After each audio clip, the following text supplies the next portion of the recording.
যেভাবে লেখা আছে আমি সেভাবেই পড়ছি। লিখছেন, আসসালামু আলাইকুম রাসেল ভাই এবং প্রিয় শ্রোতা, আশা করি আপনারা সবাই ভালো আছেন, সুস্থ আছেন এবং নিরাপদে আছেন। আপনাদের সবাইকে জানাচ্ছি হ্যালোউইনের ভয়ঙ্কর শুভেচ্ছা। আমি মোস্তফা আলম রোমান, বর্তমানে ভূত.কমের একজন মডারেটর হিসেবে নিয়োজিত আছি। আজ আমি আপনাদের সাথে যে ঘটনাটি শেয়ার করব সেটা একটা কম্বো স্টোরি, তাই ঘটনাটির ব্যাপারে এখনই বিশেষ কিছু বলছি না। তবে আপনাদের জন্য এবং রাসেল ভাইয়ের জন্য এই ঘটনাটি হতে চলেছে হ্যালোউইন স্পেশাল এপিসোডের বিগ সারপ্রাইজ। আমি বাজি ধরে বলতে পারি এরকম ঘটনা এর আগে কখনো কোথাও প্রচারিত হয়নি, কারণ ঘটনাটি আমি নিজে সংগ্রহ করলেও লেখাটা কিন্তু আমার একার নয়। জানেন কে কে সঙ্গ দিয়েছে আমাকে? তারা আর কেউ নন, আমার আপনার প্রিয় তানভীর তুষার, সাবিত আলম এবং সিফাত আলম ভাই। জি হ্যাঁ, আমরা চারজন মিলে ঘটনাটি লিখেছি। অর্থাৎ আজকে হ্যালোউইন স্পেশাল এপিসোডে এই ঘটনার মাধ্যমে আপনারা আপনাদের সব পছন্দের স্টোরি টেলারদের লেখকি ভঙ্গির স্বাদ একসাথে গ্রহণ করতে পারবেন। আর আপনাদের জন্য এই সারপ্রাইজের আয়োজন করার মূল পরিকল্পনাকারী সিফাত ভাইকে জানাই অসংখ্য অসংখ্য ধন্যবাদ। যা হোক, এবার ঘটনায় আসা যাক। ঘটনাটি আমি সংগ্রহ করেছি আমার পরিচিত একজন বড় ভাইয়ের কাছ থেকে। পেশায় তিনি একজন ডাক্তার, তার নাম ডাক্তার উৎপল বিশ্বাস। ভূত এফএম এবং ভূত.কমের অনেক বড় একজন ভক্ত হবার কারণে তার বহুদিনের ইচ্ছে ছিল ঘটনাটি শেয়ার করার, কিন্তু পর্যাপ্ত সময় আর বাংলা লিখতে খুব একটা পারদর্শী না হওয়ায় তিনি ঘটনাটি লিখে পাঠাতে পারেননি। কিছুদিন আগে একটি বিয়ের অনুষ্ঠানে গিয়ে অনেক বছর পর তার সাথে আমার দেখা হয় এবং তিনি আমাকে চিনতে পেরে এগিয়ে এসে কথা বলতে শুরু করেন। একটা সময় তিনি বলেন, তোমার সাথে যোগাযোগের অনেক চেষ্টা করেছি, আজ অনেক দিন পর তোমার সাথে দেখা। তুমি এখন ভূত.কমের মডারেটর। আমি তোমার সবগুলো ঘটনা শুনেছি এবং আমার কাছে চমৎকার লেগেছে। আমার কাছেও একটা রোমহর্ষক এবং হৃদয় বিদারক ঘটনা আছে। তুমি যদি লিখে পাঠাও তাহলে আমার অনেক দিনের স্বপ্ন পূরণ হবে। উৎপল ভাইয়ের কথা শুনে আমার আর তর্স হয়েছিল না, তাই অনুষ্ঠান শেষে বিকেলবেলা তাকে নিয়ে একটা চায়ের দোকানে বসে পড়ি ঘটনা শোনার জন্য। ভেবেছিলাম ঘটনাটি তিনি আমাকে ঠিক যেভাবে বলেছেন আমিও ঠিক সেভাবেই লিখে পাঠাবো, কিন্তু সারপ্রাইজটাকে তো এভাবে হাতছাড়া হতে দেয়া যায় না। তাই ঘটনাটা কিছুটা নাটকীয় ভঙ্গিতেই শুরু করা যাক। ঘটনা 1। সময়টা 2013 সালের 26 মে। পড়ন্ত বিকেল। স্বাভাবিকভাবে আর 5টা দিনের মতো সেদিনের বিকেলটিও। রৌদ্র তাপে পিচ ঢালা রাস্তায় মানুষের চলাফেরা যেন নিত্যদিনের মতো। কিছুটা এগিয়ে যেতেই রাস্তার মাঝে একটি ভিড় দেখা যাচ্ছিল, আর ধীরে ধীরে উৎসুক জনতা এক এক করে সেই ভিড়ের মাঝে সামিল হতে লাগলো। সময়ের সাথে সাথে ভিড় বাড়তে থাকে, আর সেই ভিড়ের মাঝেই সবাই আবিষ্কার করে স্কুল ইউনিফর্ম পরা 16-17 বছর বয়সী এক কিশোরকে, যে কিনা রাস্তার মাঝে অচেতন অবস্থায় পড়ে আছে। অনেকেই মনে করে ছেলেটি হয়তো রোদের প্রচণ্ড তাপে মাথা ঘুরে পড়ে গিয়েছে। 2-1 ব্যক্তি ছেলেটির শরীরে হাত রেখে বুঝতে পারে যে ছেলেটি আসলে আর বেঁচে নেই। বিষয়টি নিশ্চিত হতে কয়েকজন ছেলেটির গলায় হাত দিয়ে এবং কবজি পরীক্ষা করে দেখে, অর্থাৎ নাড়ি পরীক্ষা করে দেখে ছেলেটি সত্যিই মারা গিয়েছে। নিথর দেহ নিয়ে সে রাস্তার এক পাশে পড়ে আছে। ছেলেটির মৃত্যু নিশ্চিত হওয়ার পর উপস্থিত জনতার মাঝে কেউ একজন পুলিশে ফোন করে। যথারীতি কিছুক্ষণ পরে পুলিশ চলে আসে। তারা এসেই উৎসুক জনতার ভিড় সরিয়ে দিয়ে চারিদিকে আইনি প্রক্রিয়ায় ঘিরে ফেলে এবং ছেলেটির শার্ট প্যান্টের পকেট চেক করতে থাকে, এতে করে যদি ছেলেটির কোনো পরিচয় বা ঠিকানা পাওয়া যায়। কিন্তু অনেক খোঁজাখুঁজির পরেও ছেলেটির ব্যাগ থেকে উত্তরবঙ্গের কোনো একটা জেলার একটি ঠিকানা ছাড়া আর কিছুই পাওয়া যায় না। এরপর পুলিশ লাশটিকে ময়না তদন্তের জন্য, অর্থাৎ পোস্টমর্টেমের জন্য বাংলাদেশের স্বনামধন্য একটি মেডিকেল কলেজে পাঠিয়ে দেয়। কিছুক্ষণের মধ্যেই যথারীতি লাশটি মেডিকেলে পৌঁছে যায়। সেখানে থাকা একজন চিকিৎসক লাশটিকে শেষবারের মতো পরীক্ষা করে এবং একটি স্ট্রেচারে করে মর্গে পাঠিয়ে দেন। অল্প কিছু সময়ের মাঝেই ডোম চলে আসে। ডোম ছিল মধ্যবয়স্ক একজন পুরুষ, মাথায় কাঁচা পাকা চুল আর মুখে চাপ দাঁড়ি। সেই মুহূর্তে সে নেশায় একদম বুঁদ হয়েছিল। ডোমরা সাধারণত এমনই হয়ে থাকে, লাশ কাটার আগে তাদের প্রচুর পরিমাণে নেশা করতে হয়। ডোম পোস্টমর্টমের জন্য রেডি হয়, কিন্তু কর্তব্যরত চিকিৎসক তখনও অনুপস্থিত। মেডিকেলের একজন স্টাফ এসে তাকে খবর দিয়ে যায় ডাক্তারের আসতে একটু দেরি হবে। ডোম অনেক এক্সপেরিয়েন্সড হবার ফলে সে ডাক্তারকে ছাড়াই লাশ কাটা শুরু করবে বলে ভাবে, আর সাথে এও ভাবে যে লাশের অর্গ্যানগুলো কেটে আলাদা করে রাখলে ডাক্তার সাহেব পরে এসে স্বল্প সময়ে সেগুলো দেখে নিয়ে কাজ শেষ করতে পারবে। এই ভেবে সে লাশ কাটতে শুরু করে দিল। লাশ কাটার এক পর্যায়ে গলার মাঝ বরাবর একটা অংশ কাটার পর সেই ডোম সেখানে একটি পাথর দেখতে পেল। রক্ত লেগে থাকার কারণে পাথরের রং বোঝা যাচ্ছিল না, বিধায় সে পাথরটি নিয়ে পাশে থাকা বালতির ভেতরে অর্থাৎ বালতির পানিতে ধুয়ে দেখল যে নীল রঙের একটি পাথর। পাথরটি দেখে বেশ দামি বলে মনে হচ্ছিল, তাই সে লোভ সামলাতে না পেরে পাথরটি নিজের প্যান্টের পকেটে ঢুকিয়ে ফেলে আর ভাবতে থাকে যে এই পাথর বিক্রি করেই নেশার সামগ্রী কেনা যাবে। এরপর সে লাশ কাটা শেষ করবে। ঠিক এমন সময় কর্তব্যরত চিকিৎসক চলে আসেন মর্গে, আর অনেকটা সময় নিয়ে লাশের বিভিন্ন অর্গান চেক করে উনি ডমকে বলেন, ছেলেটির মৃত্যুর কারণ আমার বোঝা হয়ে গেছে, আপনি লাশের সেলাই সহ বাকি কাজ শেষ করে ফিরে যেতে পারেন, আমি বেরোচ্ছি। এই বলে ডাক্তার মর্গের রুম থেকে বেরিয়ে চলে যান, আর ডোম লাশটি সেলাই করছিল।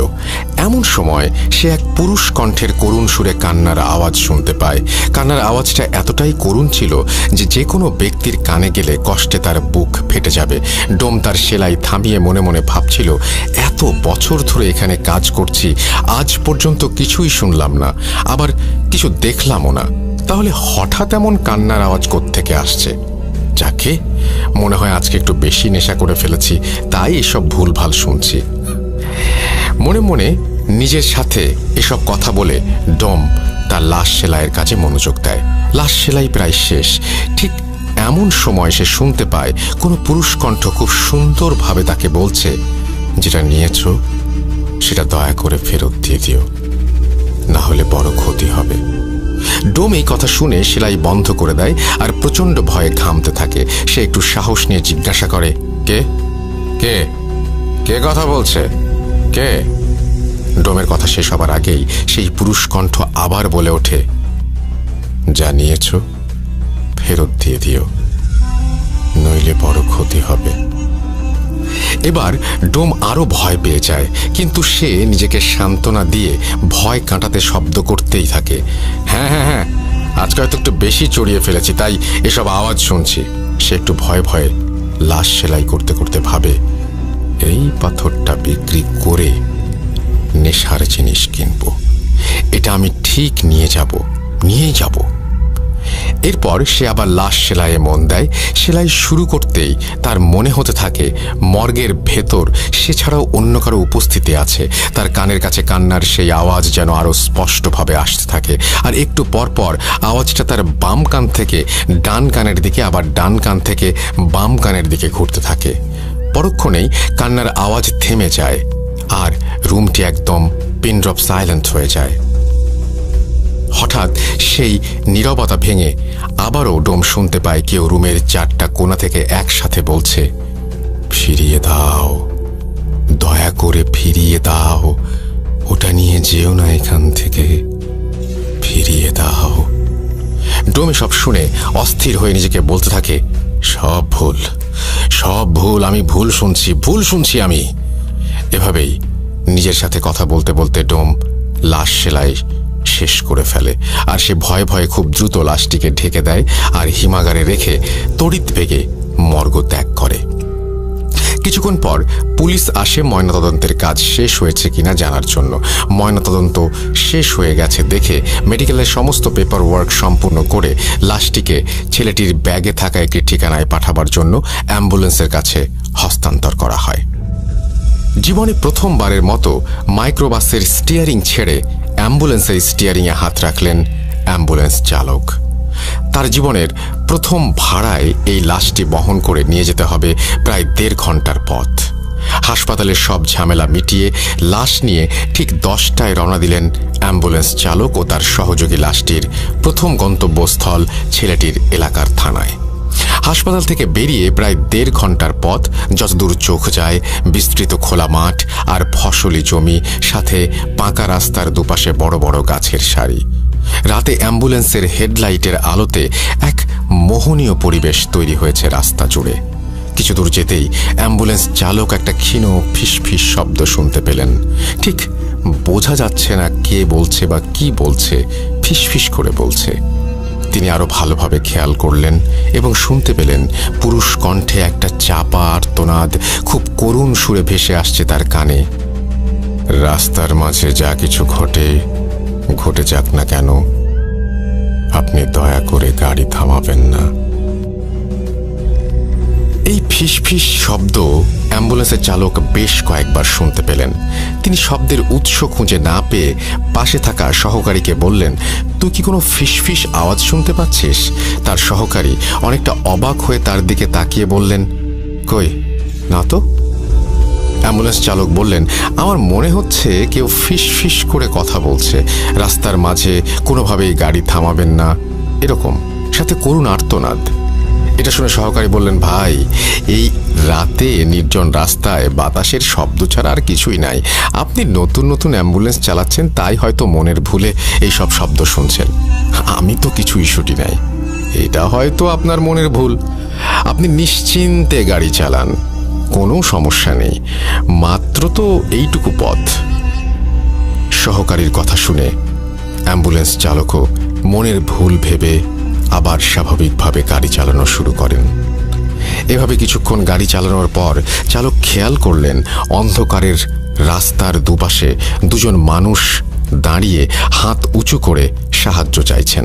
তিনি সেদিকে তাকাতেই অ্যাম্বুলেন্সের পেছনে থাকা ড্রাইভার আর রোগীর মাঝে যে জায়গাটায় একটা জানালার মতো দেয়া থাকে, জানালায় টোকা দিয়ে আবার সেই পুরুষ কণ্ঠে কাঁদো কাঁদো গলায় গাড়ি না থামানোর জন্য অনুরোধ করতে লাগলেন।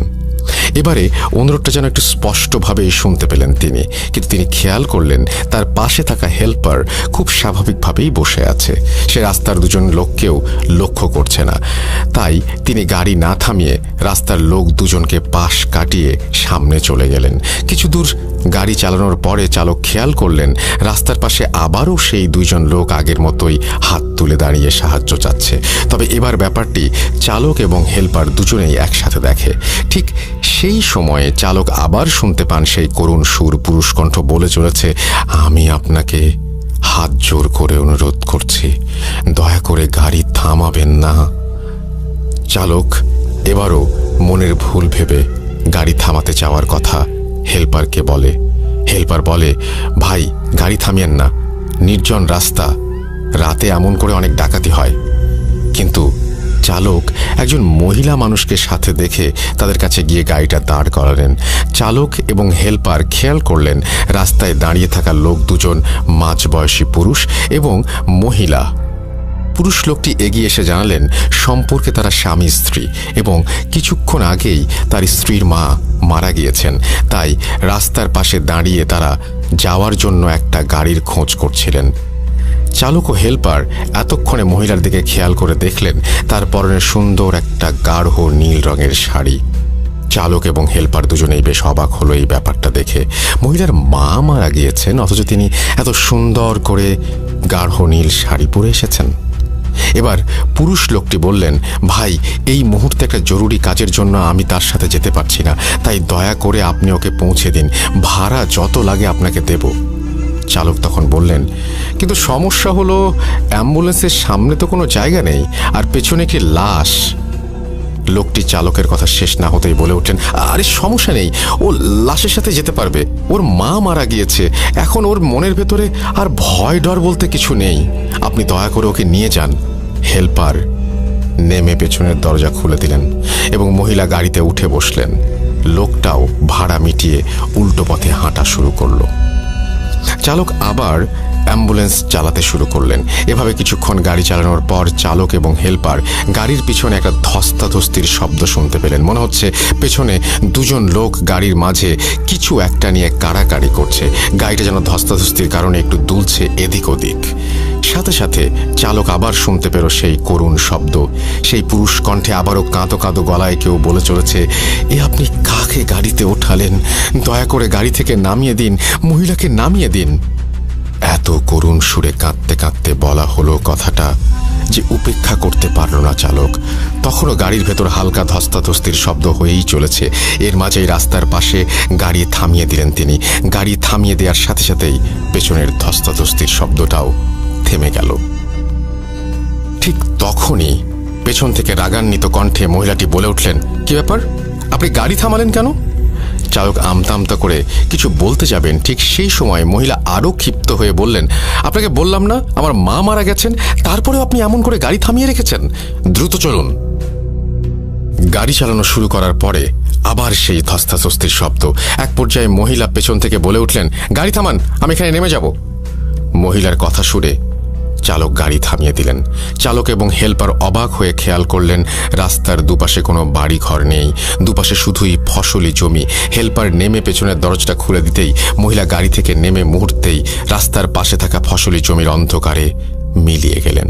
এরপর তারা গাড়ি নিয়ে কোনো ঝামেলা ছাড়াই মাঝরাতে ছেলেটির এলাকার থানায় পৌঁছালেন এবং সেই থানায় পুলিশের সাহায্যে তারা লাশ নিয়ে ছেলেটির বাড়িতে গেলেন।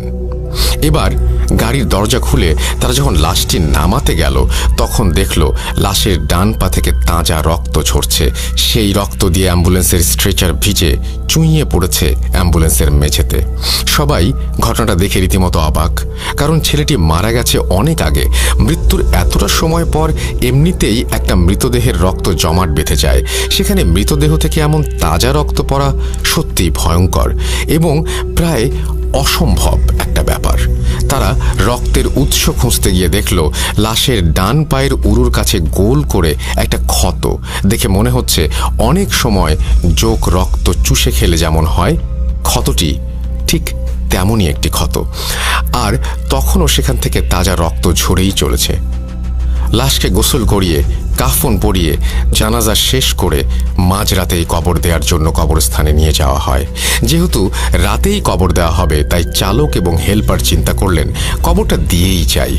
লাশ যখন কবরে নামিয়ে বাঁশের খাড়াল বিছিয়ে কবর দেয়া হচ্ছে, চালক আর হেল্পার তখন কবর থেকে একটু দূরে দাঁড়িয়ে হঠাৎ খেয়াল করলেন তার থেকে কয়েকটা কবর সামনেই 16-17 বছর বয়সী একটা ছেলে মাটিতে বসে এক দৃষ্টিতে তাকিয়ে আছে তাদের দিকে আর অঝরে কেঁদে চলেছে। তিনি ভাবলেন সে হয়তো মারা যাওয়া ছেলেটির বন্ধু, তাই বন্ধুর মৃত্যুতে এমন করে কান্না করছে। কিন্তু একটু পরে খেয়াল করলেন ছেলেটি শুধু তার দিকেই তাকিয়ে কান্না করে যাচ্ছেন আর অন্য কারো দিকে তাকাচ্ছেন না। তিনি ভালো করে খেয়াল করে দেখলেন অন্য কেউ ছেলেটিকে দেখছেও না। ব্যাপারটা তখন বেশ ভয়ের আর অদ্ভুত লাগে তার কাছে। কবর দেয়া শেষ করে তারা যখন বাড়ির পথে যাত্রা শুরু করলেন তখন চালক খেয়াল করলেন গাড়ির হেডলাইটের আলোতে রাস্তার পাশে কবরস্থানে কাঁদতে থাকা সেই ছেলেটি রাস্তার পাশে বসে ঠিক আগের মতোই তার দিকে তাকিয়ে আছে এবং কান্না করছে। সে কিছুক্ষণ পরপরই রাস্তার পাশে এমন করে ছেলেটিকে দেখছিল। চালক তখন অনেকটা ভয় পেয়ে যান। তার মনে তখন একটাই প্রশ্ন, তিনি ছেলেটাকে পার করে আসার পরেও কেন বারবার এমন দেখছেন, আর শুধুমাত্র তার দিকে তাকিয়েই বা কেন কান্না করছে। এসব ভাবতে ভাবতে কিছু দূর এগিয়ে আবার দেখেন ছেলেটি রাস্তার পাশে তার দিকে তাকিয়ে কান্না করছে। চালক আবার ছেলেটির দিকে তাকাতেই হেল্পার চিৎকার দিয়ে ওঠে। হেল্পারের চিৎকার শুনে সামনে তাকাতেই চালক দেখে অপর দিক থেকে একটা দ্রুত গতিতে মালবাহী ট্রাক ছুটে আসছে। কিছু বুঝে ওঠার আগেই এসে সজোরে ধাক্কা দেয় অ্যাম্বুলেন্সটাকে। অ্যাক্সিডেন্টের সাথে সাথে জ্ঞান হারিয়ে ফেলেন অ্যাম্বুলেন্সের চালক এবং হেল্পার। কিন্তু জ্ঞান হারানোর কয়েক মুহূর্ত পরেই আবার তাদের জ্ঞান ফিরে আসে। চালক এবং হেল্পার দেখতে পান তাদের কিছুই হয়নি।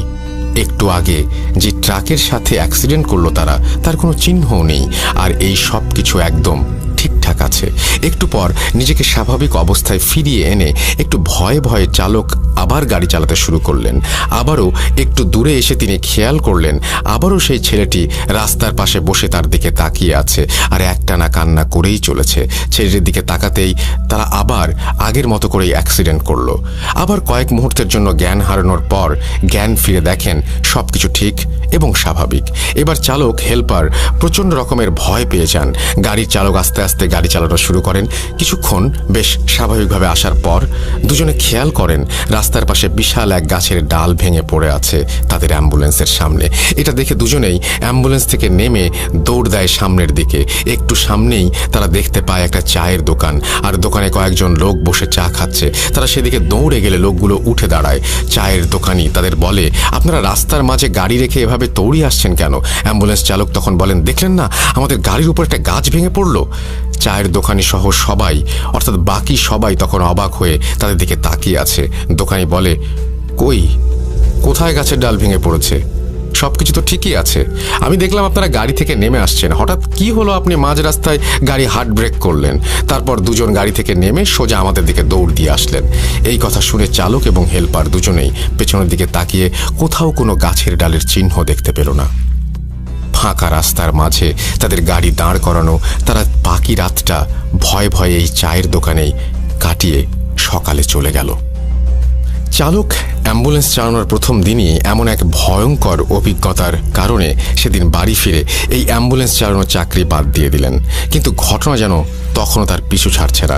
তিনি প্রায় প্রতি রাতে একটা অদ্ভুত স্বপ্ন দেখতে শুরু করেন। তিনি স্বপ্নে দেখেন একজন 50 ব্যক্তি তার কাছে এসে সেদিন রাতে গাড়ি থামিয়ে সেই মহিলাকে গাড়িতে তোলার ব্যাপারে খুব রাগান্বিত হয়ে অভিযোগ জানাচ্ছেন। কেন সেদিন রাতে এতবার বলার পরেও সে গাড়ি থামিয়ে ওই মহিলাকে গাড়িতে তুললেন, এটা বারবার জানতে চাচ্ছেন। এই বৃদ্ধ লোকটাকে তিনি এর আগে কোথাও দেখেননি বা চেনেন না। এরপর একটা পর্যায়ে গিয়ে দেখলেন লোকটা তাকে একটা অজানা জিনিস ফিরিয়ে দেওয়ার জন্য অনুরোধ জানাচ্ছেন। তার একটু পরেই অ্যাম্বুলেন্স চালকের ঘুম ভেঙে যায়। তিনি এই স্বপ্নের কোনো ব্যাখ্যা বুঝতে পারেন না। তিনি প্রথম দিন এটা স্বাভাবিকভাবেই মেনে নিলেন। এত কিছু ঘটে গেল গত রাতে, তাই হয়তো এমন হয়েছে এটা ভাবলেন। কিন্তু প্রথম দিন এটা স্বাভাবিকভাবেই মেনে নিলেও সমস্যা হলো প্রতিদিন রাতে তিনি একই স্বপ্ন দেখা শুরু করলেন। বারবার সেই 50 লোকটা তার কাছে একটা অজানা জিনিস ফিরিয়ে দিতে বলছে। প্রায় 2 সপ্তাহ ধরে এই স্বপ্নের কোনো কুল কিনারা করতে না পেরে তিনি অনেকটা বাধ্য হয়ে সেই ছেলের বাড়িতে চলে যান। সেদিন রাতে যে বাড়িতে তিনি লাশ নামিয়ে দিয়েছিলেন সেই বাড়িতে গিয়ে দেখতে পান ছেলের বাবা মারা গিয়েছেন এবং তাকেও তার ছেলের পাশে কবর দেয়া হয়েছে। তিনি আশেপাশের কয়েকজনকে তার স্বপ্নে দেখা বৃদ্ধটির চেহারার বর্ণনা দিলেন, এমন কাউকে তারা দেখেছে কিনা। সবাই তাকে হতাশ করে দিয়ে বলে এমন কাউকে তারা কোনো দিন দেখেনি। সেখানে কোনো তথ্য না পেয়ে তিনি আবার বাড়িতে ফিরে আসেন, কিন্তু স্বপ্নের সেই লোক তার পিছু ছাড়ে না। তাই তার সাথে ঘটে চলা ঘটনার ব্যাখ্যা এবং ঘটনাগুলোর রহস্য উন্মোচনের জন্য মরিয়া হয়ে ওঠেন তিনি। এর পরিপ্রেক্ষিতেই সে যত দ্রুত সম্ভব সেই মেডিকেলে আসার জন্য রওনা হন। মেডিকেলে পৌঁছাতে পৌঁছাতে অনেকটা রাত হয়ে গিয়েছিল। সে মেডিকেলে এসে যে ডাক্তার সেই ছেলের পোস্টমর্টম করেছিল তাকে খুঁজতে শুরু করেন। ডাক্তারকে খুঁজে পাওয়ার পর ডাক্তার কিছুটা ব্যস্ত থাকায় তাকে বাইরে গিয়ে অপেক্ষা করতে বলেন। ডাক্তার বাইরে এসে তাকে কি হয়েছে জিজ্ঞেস করতেই সে ডাক্তারের পেছনের দিকে অবাক চোখে তাকায়, আর কিছু বলার আগেই অজ্ঞান হয়ে মাটিতে লুটিয়ে পড়ে। ডাক্তার এই আকস্মিক দৃশ্য দেখে থমকে যান এবং আশেপাশের লোকজন ডাকতে শুরু করেন তাকে সাহায্য করার জন্য। লোকজন ডাকার জন্য ডাক্তার যখন এদিক ওদিক দেখছিলেন তখন পেছন দিকে চোখ পড়তেই তিনি দেখেন খাকি কাপড় পরিহিত একজন মধ্যবয়সী লোকও অজ্ঞান হয়ে পড়ে আছে। ডাক্তার আশেপাশের লোকজন এবং হাসপাতালের স্টাফদের সাহায্যে তাদের দুজনকে ভেতরে নিয়ে শুইয়ে দেন। ঘটনা 3। ঘণ্টাখানেক পর অ্যাম্বুলেন্স চালকের জ্ঞান ফিরে আসে এবং অনেকটা উত্তেজিত হয়েই সে ডাক্তারের কাছে গিয়ে তাকে জিজ্ঞেস করে, ওই লোকটিকে, আপনার পেছনে যে লোকটি দাঁড়িয়েছিল সেই লোকটি কোথায়? ডাক্তার তার কথা বুঝতে না পেরে তাকে জিজ্ঞেস করে সে কোন লোকটির কথা বলছে। প্রত্যুত্তরে অ্যাম্বুলেন্স চালক ডাক্তারকে বলে তার পেছনে যে লোকটি খাঁকি কাপড় পরে দাঁড়িয়েছিল সেই লোকটি কোথায়। ডাক্তার কিছুটা অবাক হন, কেননা অ্যাম্বুলেন্স চালক এবং সেই খাঁকি কাপড় পরিহিত লোকটি কখনোই একজন আরেকজনের পরিচিত নন। এই বিষয়ে তিনি নিশ্চিত ছিলেন, কেননা খাকি কাপড় পরিহিত লোকটাকে তিনি চিনতেন আর ভালো করেই জানতেন সে সবসময় নেশাগ্রস্ত থাকে। কিন্তু তবুও অ্যাম্বুলেন্স চালক কেন বারবার সেই লোকটাকে এত মরিয়া হয়ে খুঁজছে? ডাক্তার তার সব চিন্তা ভাবনাকে মনের মধ্যে লুকিয়ে রেখে অ্যাম্বুলেন্স চালকটিকে সেই খাকি কাপড় পরিহিত লোকটার বিছানার কাছে নিয়ে যান এবং জিজ্ঞেস করেন সে এই বিছানায় শুয়ে থাকা লোকটির কথাই জিজ্ঞেস করছিল কিনা। উত্তরে অ্যাম্বুলেন্স চালক হ্যাঁ বলেন এবং সেই লোকটির দিকে এক দৃষ্টিতে তাকিয়ে থাকেন এবং লোকটির পরিচয় জানতে চান। ডাক্তার তাকে জানায় বিছানায় পড়ে থাকা লোকটি এই হসপিটালের ডোম। ডাক্তার কোনো কিছু বুঝতে না পেরে অ্যাম্বুলেন্স চালককে সবকিছু খুলে বলার অনুরোধ করেন। অ্যাম্বুলেন্স চালক ডাক্তারকে কিছু বলতে যাওয়ার আগেই বিছানায় শুয়ে থাকা ডোমের জ্ঞান ফিরে আসে। ডোমের জ্ঞান ফিরে আসার সাথে সাথে সে অ্যাম্বুলেন্স চালকের দিকে তাকিয়ে অবাক প্রশ্ন করতে থাকে সে কে এবং কেনই বা সে বারবার তার স্বপ্নে আসে। ডোমের কথা শুনে অ্যাম্বুলেন্স চালক এক প্রকার বাকরুদ্ধ হয়ে যান। কিছু সময় পর সে নিজেকে স্বাভাবিক অবস্থায় ফিরিয়ে এনে অনেকটা বিরক্তি নিয়ে ডোমকে সেই একই প্রশ্নগুলো করতে শুরু করে। তাদের কথোপকথন শুনে ডাক্তার একরকম বোকা বনে যায়। অ্যাম্বুলেন্স চালক তখন ডোমকে প্রশ্ন করে সে কেন বারবার রাস্তায় গাড়ি থামাতে নিষেধ করছিল। অ্যাম্বুলেন্স চালকের কথা শুনে ডোম রীতিমতো উত্তেজিত হয়ে যায় এবং সে অ্যাম্বুলেন্স চালককে উল্টো প্রশ্ন করে বসে। ডোমের প্রশ্ন ছিল কেন সে বারবার সেই পাথরটি ফিরিয়ে দিতে বলছিল। ডোমের কথা শুনে অ্যাম্বুলেন্স ড্রাইভার তাকে বলে পাথর? কোন পাথর? কিসের পাথর? আমি কোনো পাথরের কথা জানি না। আপনি আমাকে কি যেন বলছিলেন তার কোনো কিছুই আমি বুঝতে পারছিলাম না, আমার মাথায় ঢুকছিল না। ডোম এবং অ্যাম্বুলেন্স চালকের কথা শুনে ডাক্তার এবারে ডোমকে সবকিছু খুলে বলার অনুরোধ করেন। ডোম তখন অ্যাম্বুলেন্স চালককে উদ্দেশ্য করে বলতে থাকেন 2 সপ্তাহ আগে হাসপাতালে 16-17 বছর বয়সী একটি ছেলে আসে, অর্থাৎ তার লাশ আসে। সেদিন আপনার আসতে একটু দেরি হয়। আমি একাই সেই লাশটি কাটা শুরু করি, কেননা আমার এর আগে 200-র ওপর লাশ কাটার অভিজ্ঞতা আছে। লাশটি কাটতে কাটতে যখন আমি লাশের গলার দিকে কাটা শুরু করি তখন আমি গলার ভেতর শক্ত একটা কিছু পাই। জিনিসটা কি তা দেখার জন্য আমি সেটি পানি দিয়ে ভালোভাবে ধুয়ে পরিষ্কার করি এবং দেখি জিনিসটি ছিল ছোট একটি পাথর যার রং ছিল নীল। পাথরটি দেখে আমার কাছে অনেক দামি মনে হয়েছিল আর তাই আমি পাথরটি নিজের কাছে রেখে দেওয়ার সিদ্ধান্ত নেই। যেহেতু মাঝে মাঝে আমি একটু নেশা করি তাই পাথর বিক্রি করে আমার অনেক দিনের নেশার টাকা হয়ে যেতে পারে ভেবে মনে মনে খুশি হচ্ছিলাম। কিন্তু পাথরটি নেয়ার পর থেকেই আমি শুনতে থাকি একটি পুরুষ কণ্ঠ আমাকে কান্না জড়িত কণ্ঠে পাথরটি ফিরিয়ে দিয়ে যেতে বলছে। নেশার ঘরে থাকায় এসব আমি পাত্তা দেইনি। লাশ কাটা শেষে বাড়ি ফিরে আসার সময় একটি স্বর্ণের দোকানে যাই পাথরটি বিক্রি করার জন্য। ভেবেছিলাম পাথরটির দাম হয়তো 30 থেকে 40,000 টাকা হবে, কিন্তু স্বর্ণের দোকানে যাওয়ার পর স্বর্ণকার আমাকে পাথরটির জন্য 5,000 টাকা দিতে চান। পছন্দ মতো দাম না পাওয়ায় আমি বাড়ি ফিরে এসে পাথরটি আমার ড্রয়ারে রেখে দেই। পরের দিন আমি অন্য আরেকটি স্বর্ণের দোকানে যাই এবং সেখানেও পাথরটির জন্য 5,000 টাকা দিতে চাই। এবারে আমি অন্য কোনো কিছু না ভেবে পাথরটি বিক্রি করে দেই 5,000 টাকাতেই। পাথরটি বিক্রি করে মনে মনে কিছুটা খুশি হই, কেননা সেই মুহূর্তে 5,000 টাকাই আমার জন্য অনেক টাকা ছিল। পাথর বিক্রি করে সেই টাকা থেকে আমি বাসায় আবার 300 টাকা খরচ করি এবং বাসায় এসে ঘুমানোর আগে আমার ড্রয়ারে 4,700 টাকা রেখে দেই। পরের দিন সকালে আমি যখন বাইরে যাওয়ার জন্য ড্রয়ার খুলে টাকা নিতে যাই তখন আমি দেখি ড্রয়ারে কোনো টাকা নেই আর টাকার জায়গায় সেই নীল পাথরটি রাখা। এই দৃশ্য দেখে আমি প্রচণ্ড রকমের অবাক হয়ে যাই এবং পাথরটি কিভাবে আমার ড্রয়ারে ফিরে এলো এটি নিয়ে ভাবতে থাকি।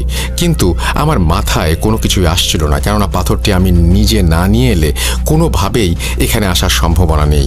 তবুও আমার স্ত্রীকে ডেকে জিজ্ঞেস করি কেউ এসে পাথরটি দিয়ে গিয়েছিল কিনা। পরক্ষণেই আবার মনে পড়ে আমি তো কাউকেই আমার বাসার ঠিকানা দেইনি, তাহলে এই পাথরটি কেউ এসে কিভাবে দিয়ে যাবে। এসব ভাবতে ভাবতে আমি আবার পাথরটি বিক্রি করতে আগের স্বর্ণের দোকানে যাই। স্বর্ণের দোকানে যাওয়া মাত্রই স্বর্ণকার এবং দোকানের অন্য লোকজন আমাকে একরকম বেঁধে ফেলে। আমি তাদের কাছে কারণ জিজ্ঞাসা করলে তারা বলে আমি নাকি গতকাল রাতের বেলা তাদের দোকানের সামনে গিয়ে স্বর্ণকারকে ফোন দেই এবং তাকে পাথরটি ফিরিয়ে দিতে বলি এবং পাথর ফিরিয়ে না দিলে আমি নাকি দোকান ভাঙচুর করব হুমকি দেই। স্বর্ণকার ওই রাতেই দ্রুত এসে আমাকে পাথরটি ফিরিয়ে দেওয়ার পর আমি নাকি তাকে 4,700 টাকা দেই আর স্বর্ণকার বাকি 300 টাকা কোথায় জানতে চাইলে আমি নাকি স্বর্ণকারকে দুটো চড় মেরে সেখান থেকে পাথরটা নিয়ে চলে আসি। স্বর্ণকারের কথা বিশ্বাস না করায় সে আমাকে তার দোকানের সিসিটিভি ফুটেজ দেখাতে চায় আর আমিও রাজি হয়ে যাই। কিন্তু অবাক করা ব্যাপার হলো সেদিন রাতের কোনো ফুটেজই ক্যামেরায় ধরা পড়েনি। এরপর আমি স্বর্ণকারকে বুঝিয়ে শুনিয়ে পাথরটি আবার তাকে দিয়ে 4,700 টাকা নিয়ে বাসায় চলে আসি। বাসায় ফিরে আসার আগে আমি আবার সেই 300 টাকা খরচ করেছিলাম। ঘুমানোর আগে আমি টাকা ড্রয়ারে রেখে দিয়েছিলাম এবং সকালে উঠে আবারও পাথরটি নিয়ে আবার স্বর্ণকারের কাছে যাই। এবারে স্বর্ণকার আমাকে তার কয়েকজন লোক দিয়ে মারধর করতে শুরু করে। আমি তাকে মারধরের কারণ জিজ্ঞাসা করলে সে আমাকে বলে আমি নাকি গতকাল রাতেও আগের মতোই এসে তাকে ফোন দেই এবং পাথরটি ফেরত চাই। এবারে স্বর্ণকার তার সাথে আরও 2জন লোক নিয়ে আসে যেন আমি তাকে আর মারতে না পারি। কিন্তু এবারও নাকি আমি তাকে 4,400 টাকা ফেরত দিতে গেলে সে বাকি টাকাটা কোথায় জিজ্ঞেস করার পর আমি একাই স্বর্ণকার এবং তার সাথে থাকা 2 ব্যক্তিকে মেরে সেখান থেকে চলে আসি। এবারে আমি আর পাথরটি বিক্রি করিনি। পাথরটি পাওয়ার পর থেকেই আমি রাতের বেলা স্বপ্ন দেখতে শুরু করি। আর স্বপ্নের সেই ব্যক্তিটি আর কেউ না, তিনি হচ্ছেন অ্যাম্বুলেন্স চালক। আপনি আমার স্বপ্নে এসে পাথরটি ফেরত দিতে বলছেন।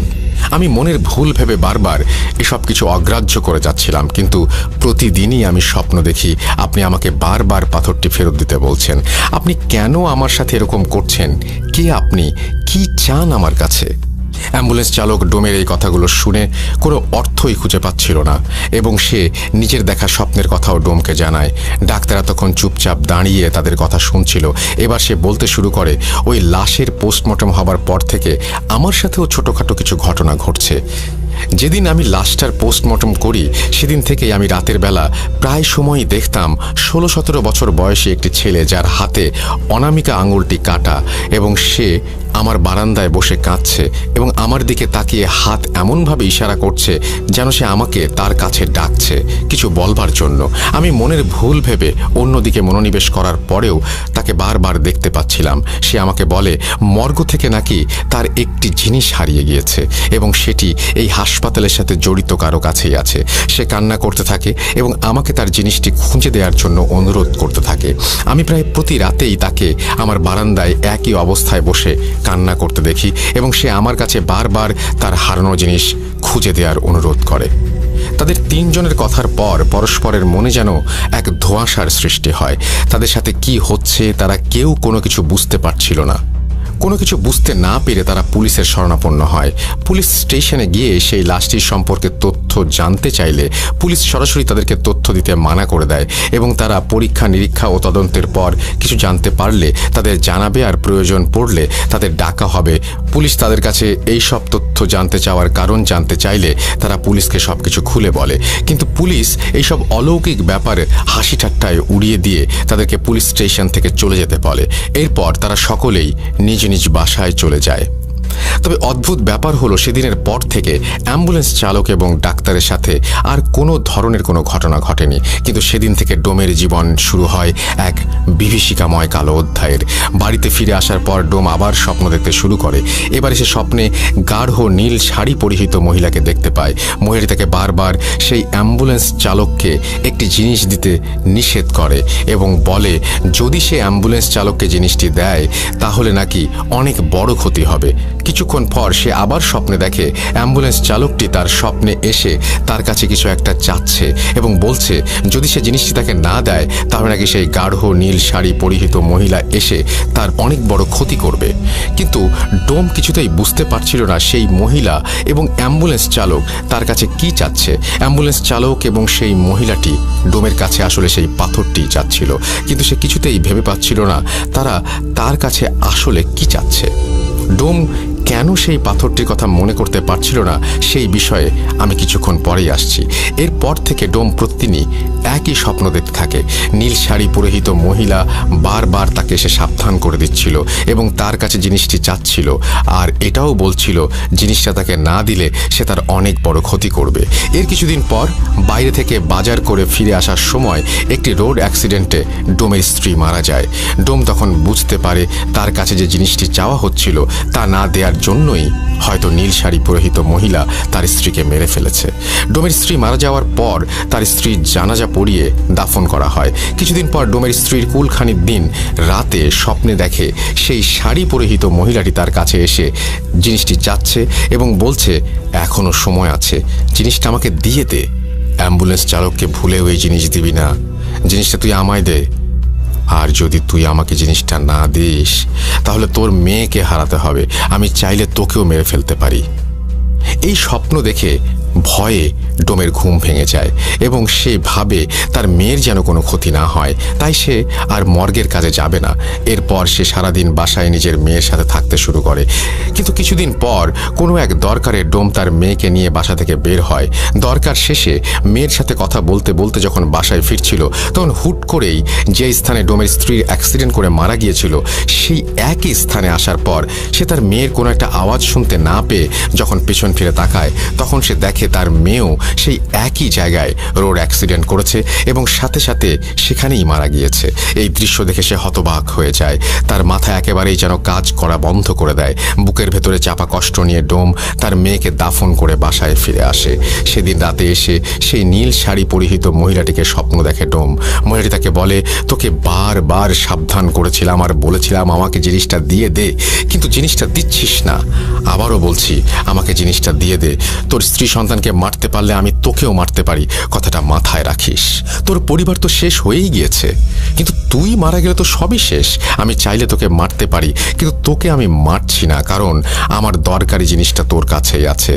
বাঁচতে চাইলে জিনিসটা আমাকে দে, আর খবরদার জিনিসটা অ্যাম্বুলেন্স চালককে দিবি না। ডোমের এই স্বপ্ন দেখা শেষ হওয়ার সাথে সাথেই সে আবার স্বপ্নে অ্যাম্বুলেন্স চালককে দেখতে পায়। অ্যাম্বুলেন্স চালক তাকে বলে, জিনিসটা দয়া করে আমাকে দিয়ে দিন। আপনার পরিবারের দুজন সদস্য ইতোমধ্যে মারা গেছে। আপনি যদি বাঁচতে চান তাহলে জিনিসটা আমাকে দিয়ে দিন দয়া করে।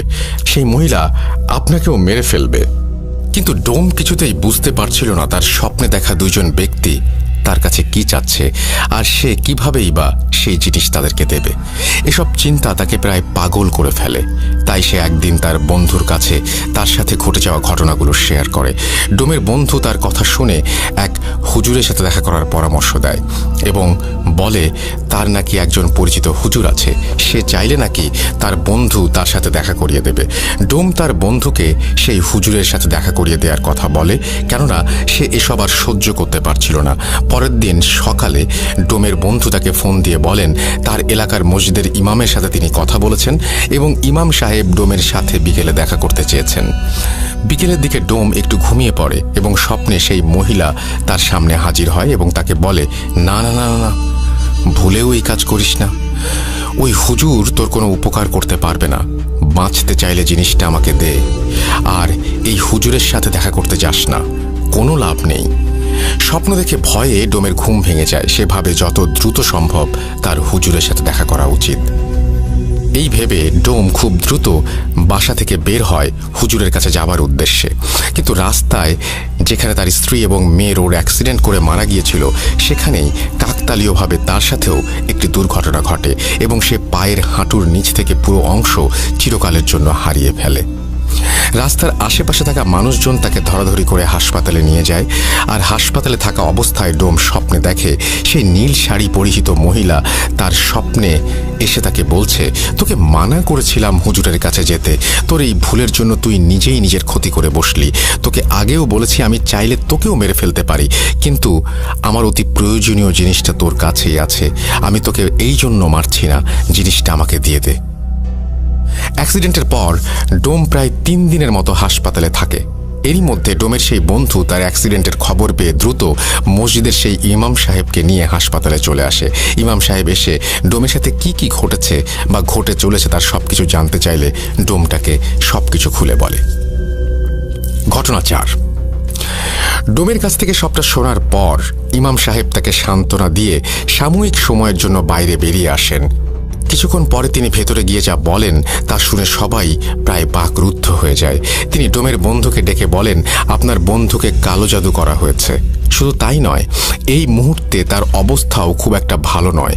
যতটা তাড়াতাড়ি সম্ভব তার চিকিৎসার ব্যবস্থা করতে হবে। এরপর তিনি ডোমের কাছে গিয়ে বলেন, আপনার বাড়িতে কোনো পাথর আছে?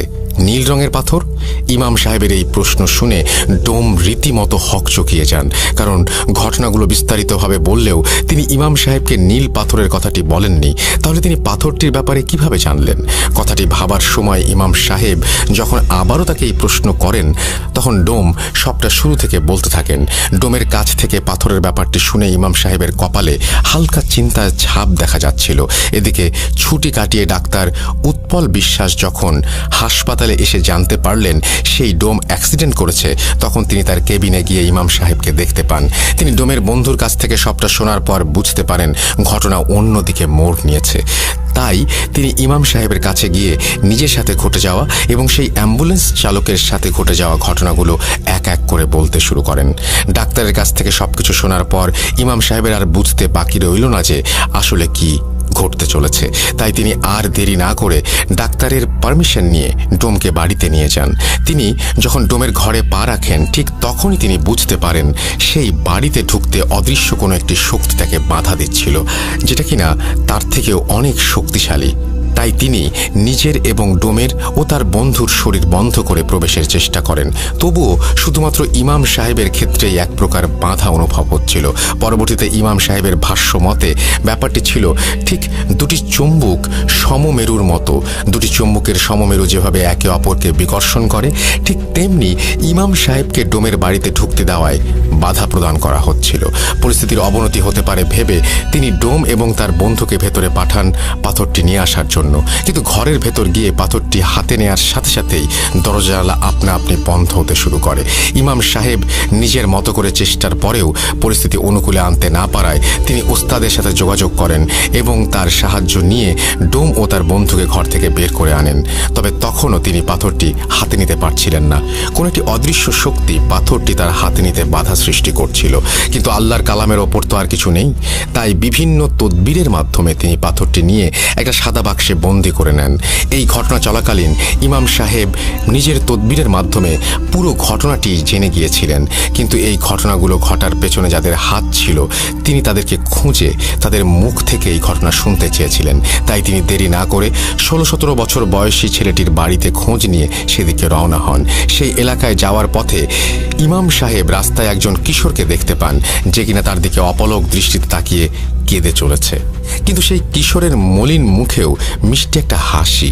প্রথমে ব্যাপারটি তিনি বুঝতে না পারলেও রাস্তায় কয়েকবার ঘটনাটি লক্ষ্য করার পর তিনি সবটা বুঝতে পারেন। গন্তব্যস্থলে পৌঁছে তিনি সরাসরি ছেলেটির বাড়িতে চলে যান এবং তার মায়ের সাথে কথা বলেন। কিন্তু সেখানে গিয়ে তিনি রীতিমতো অবাক হয়ে যান, কারণ মাত্র 3 দিন আগে ছেলেটির মাও এই দুনিয়া থেকে বিদায় নিয়েছেন। ব্যাপারটি ইমাম সাহেবের কাছে যেমন কষ্টকর, ঠিক তেমনই রহস্যজনক বলে মনে হলো। তিনি কবরস্থানে গিয়ে দেখেন বাবা, মা এবং ছেলের কবর একদম পাশাপাশি। মাত্র 1 মাসের মধ্যে একই পরিবারের 3 জনের মৃত্যু। তবে ছেলের মৃত্যু ছাড়া বাকি সবগুলো প্রায় স্বাভাবিক মৃত্যুর মতো। এরপর ইমাম সাহেব তার কবর জিয়ারত করেন এবং বুঝতে না পেরে আবারও নিজের ওস্তাদের সাথে যোগাযোগ করেন। তার ওস্তাদ বলেন, তুমি পাথরের বাক্সটি বাবা মায়ের কবরের মাঝখানে রেখে সেটিকে মুক্ত করে দাও, বাকিটা সেখানে দেখতে পাবে। ইমাম সাহেব তার ওস্তাদের কথা মতো কাজগুলো করার পর যা দেখেন তা ছিল শরীর শিউরে ওঠার মতো। তিনি দেখেন পাথরটি মুক্ত করে দেবার পর কবরের পাশ থেকে করুণ সুরে আর্তনাদ এবং কান্নার আওয়াজ। ব্যাপারটি দেখে তিনি কিছুটা ভয় পেয়ে যান। তবে তিনি যখন সালাম দিয়ে কথা বলার চেষ্টা করেন, তখন অদৃশ্য কেউ তার সালামের উত্তর নিয়ে কবরের পাশ থেকে বলতে শুরু করেন। কণ্ঠ ছিল একটা পুরুষ কণ্ঠের মতো। তিনি বলেন, ওয়ালাইকুমুসসালাম, আপনাকে আমি কি বলে ধন্যবাদ জানাবো আমি জানি না। শেষ পর্যন্ত আপনি আমাকে আমার গন্তব্যস্থলে পৌঁছে দিয়েছেন, কিন্তু যাদের জন্য আমার এত লড়াই তারাই আজ পৃথিবীতে নেই।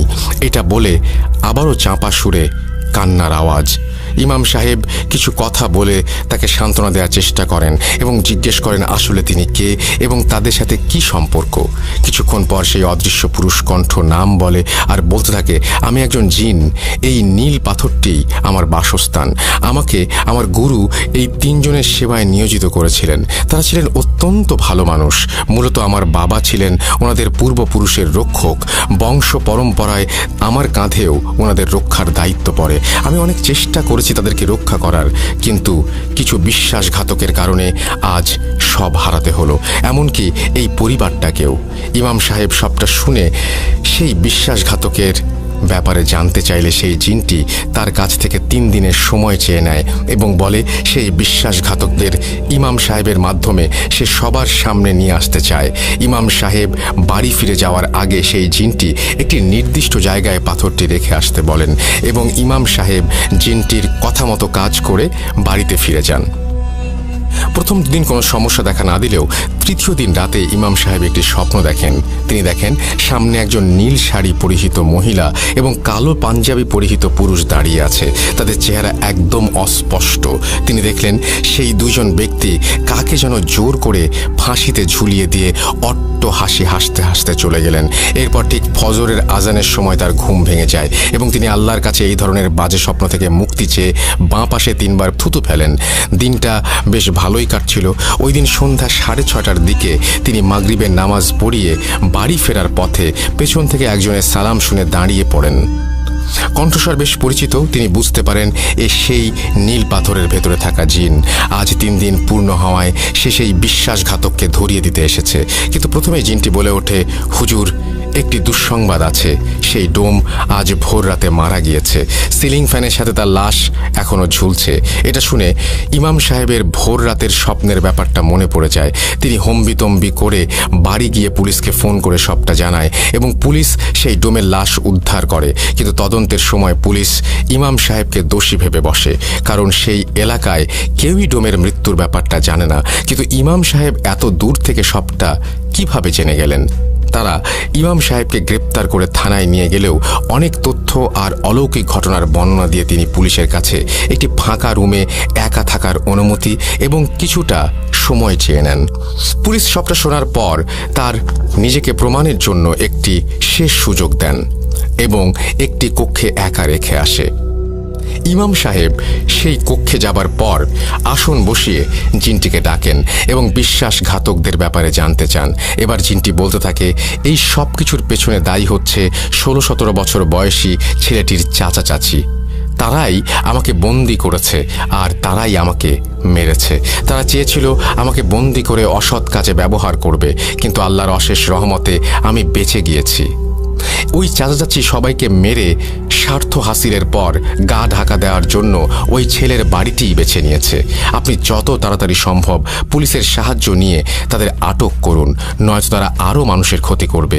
জিনের কাছ থেকে সবটা শোনার পর ইমাম সাহেব তাকে বিদায় দিয়ে পুলিশকে সবটা জানান। তবে পুলিশ এ ব্যাপারে বিশ্বাস করতে নারাজ। ইমাম সাহেব পুলিশকে শেষবারের মতো ভরসা করার অনুরোধ জানালে পুলিশ ব্যাপারটি বুঝতে পারে এবং ফোর্স নিয়ে বেরিয়ে পড়ে। সত্যি বলতে ব্যাপারটি অবিশ্বাস্য হলেও সত্য যে পুলিশ বাড়িতে রেড দেওয়ার পর 2জন ব্যক্তিকে খুঁজে পায় যারা সেখানে তন্ত্রবিদ্যা চর্চা করছিল। তাদের কাছ থেকে 2টো বই, একটা মাথার খুলি এবং একটি পাত্রে 3টি অনামিকা আঙুল পাওয়া যায়। 2টো আঙুল ডান হাতের এবং একটা বাঁ হাতের।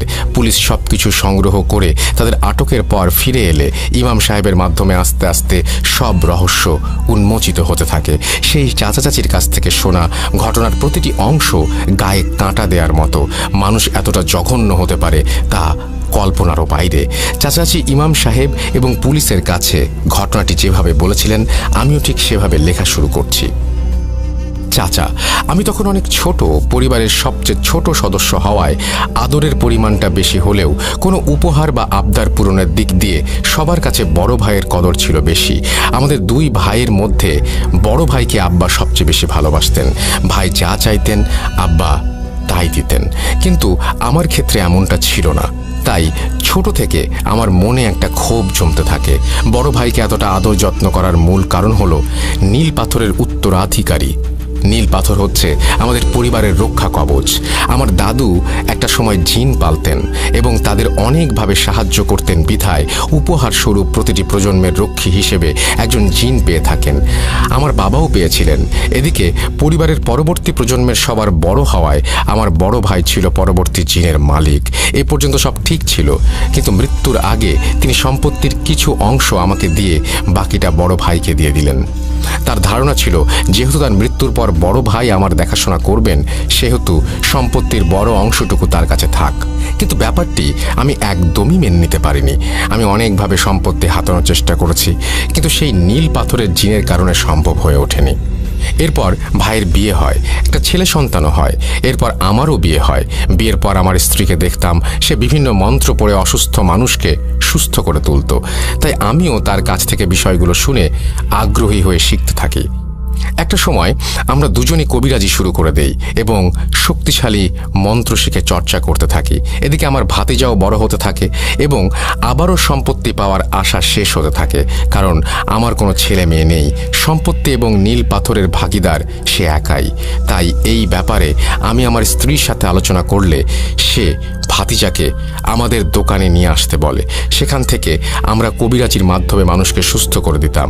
আমিও বড় ভাইয়ের সাথে কথা বলে ভাতিজাকে শহরে পাঠিয়ে দিতে বলি এবং ভালো স্কুলে পড়াবার আশ্বাস দেই।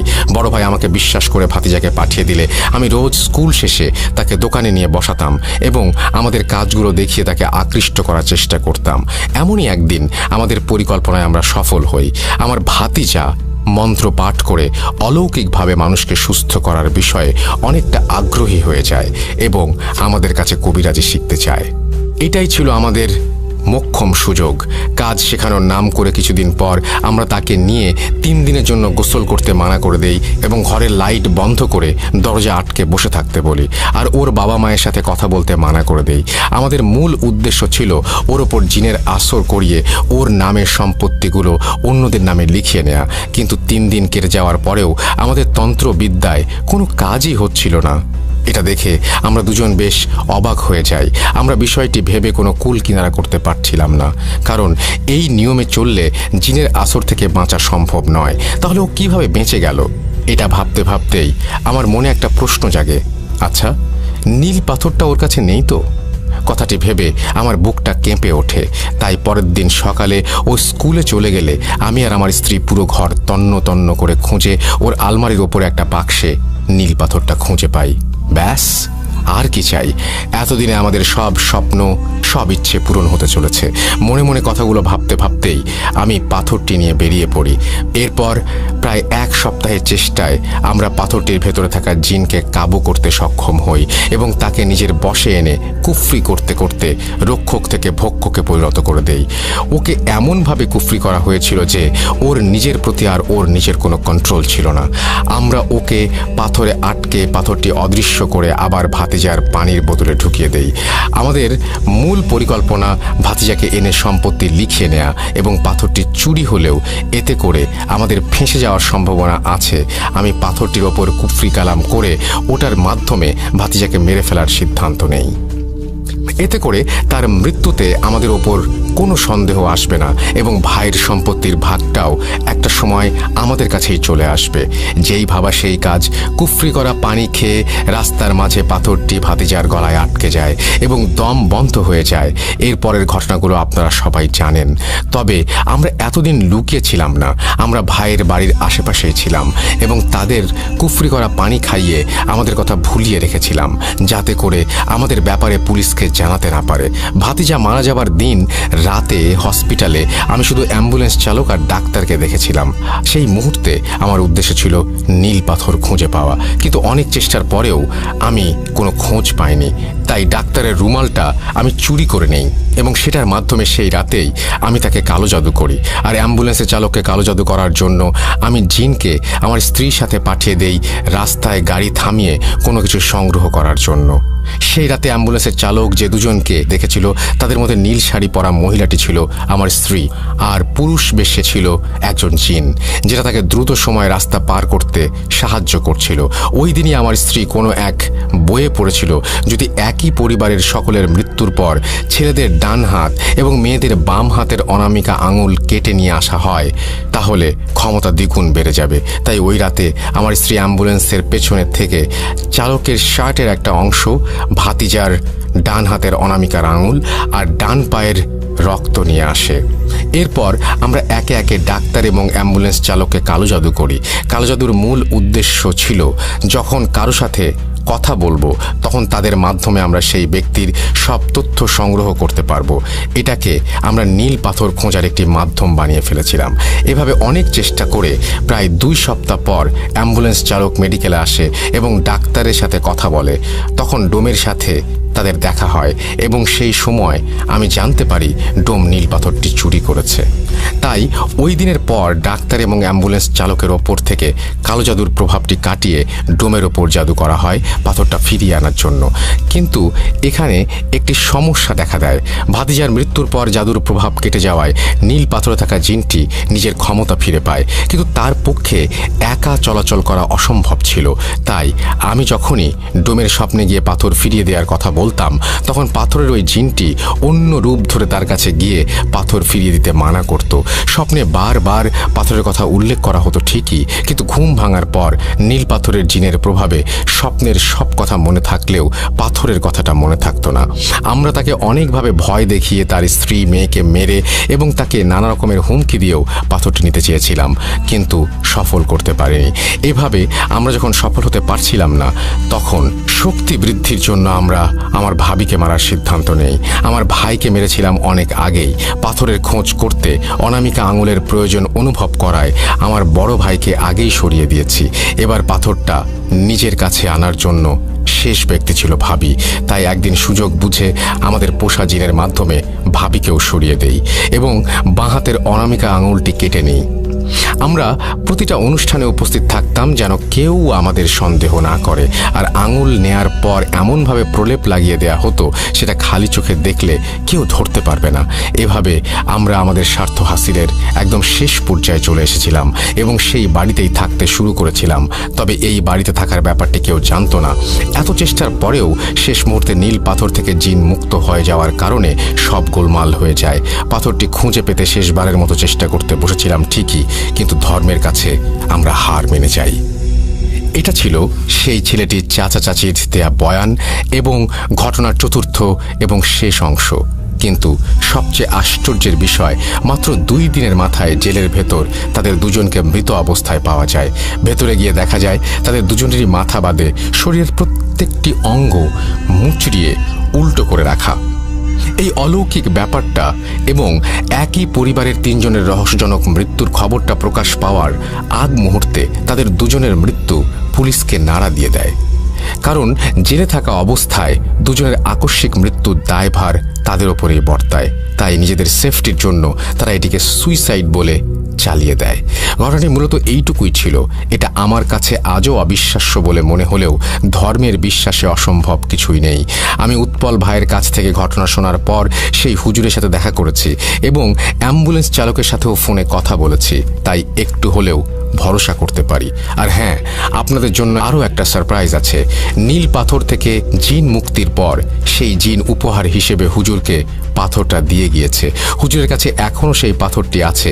আমি যখন হুজুরের সাথে দেখা করতে গিয়েছিলাম তখন তিনি আমাকে পাথরটি দেখিয়েছিলেন, আর আমার কাছে এই মুহূর্তে নীল পাথরের একটি ছবিও আছে। ছবিটি দেখতে চাইলে আমাদের ফেসবুক পেজে ইনবক্স করুন। আশা করি ঘটনাটি আপনাদের ভালো লেগেছে। হ্যালোইন স্পেশাল এপিসোডের জন্য সিফাত ভাইয়ের এত সুন্দর একটা প্ল্যানের পর আমি যখন ঘটনাটি তাদের শোনাই তখন তারা অনেক আগ্রহ নিয়ে ঘটনাটি লেখার জন্য রাজি হয়েছিলেন।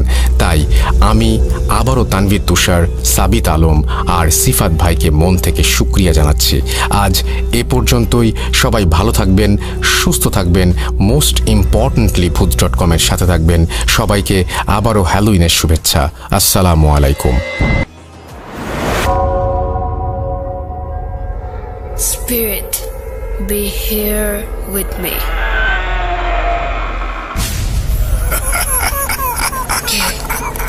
Get to me. Bhoot.com. The fear returns with Russell.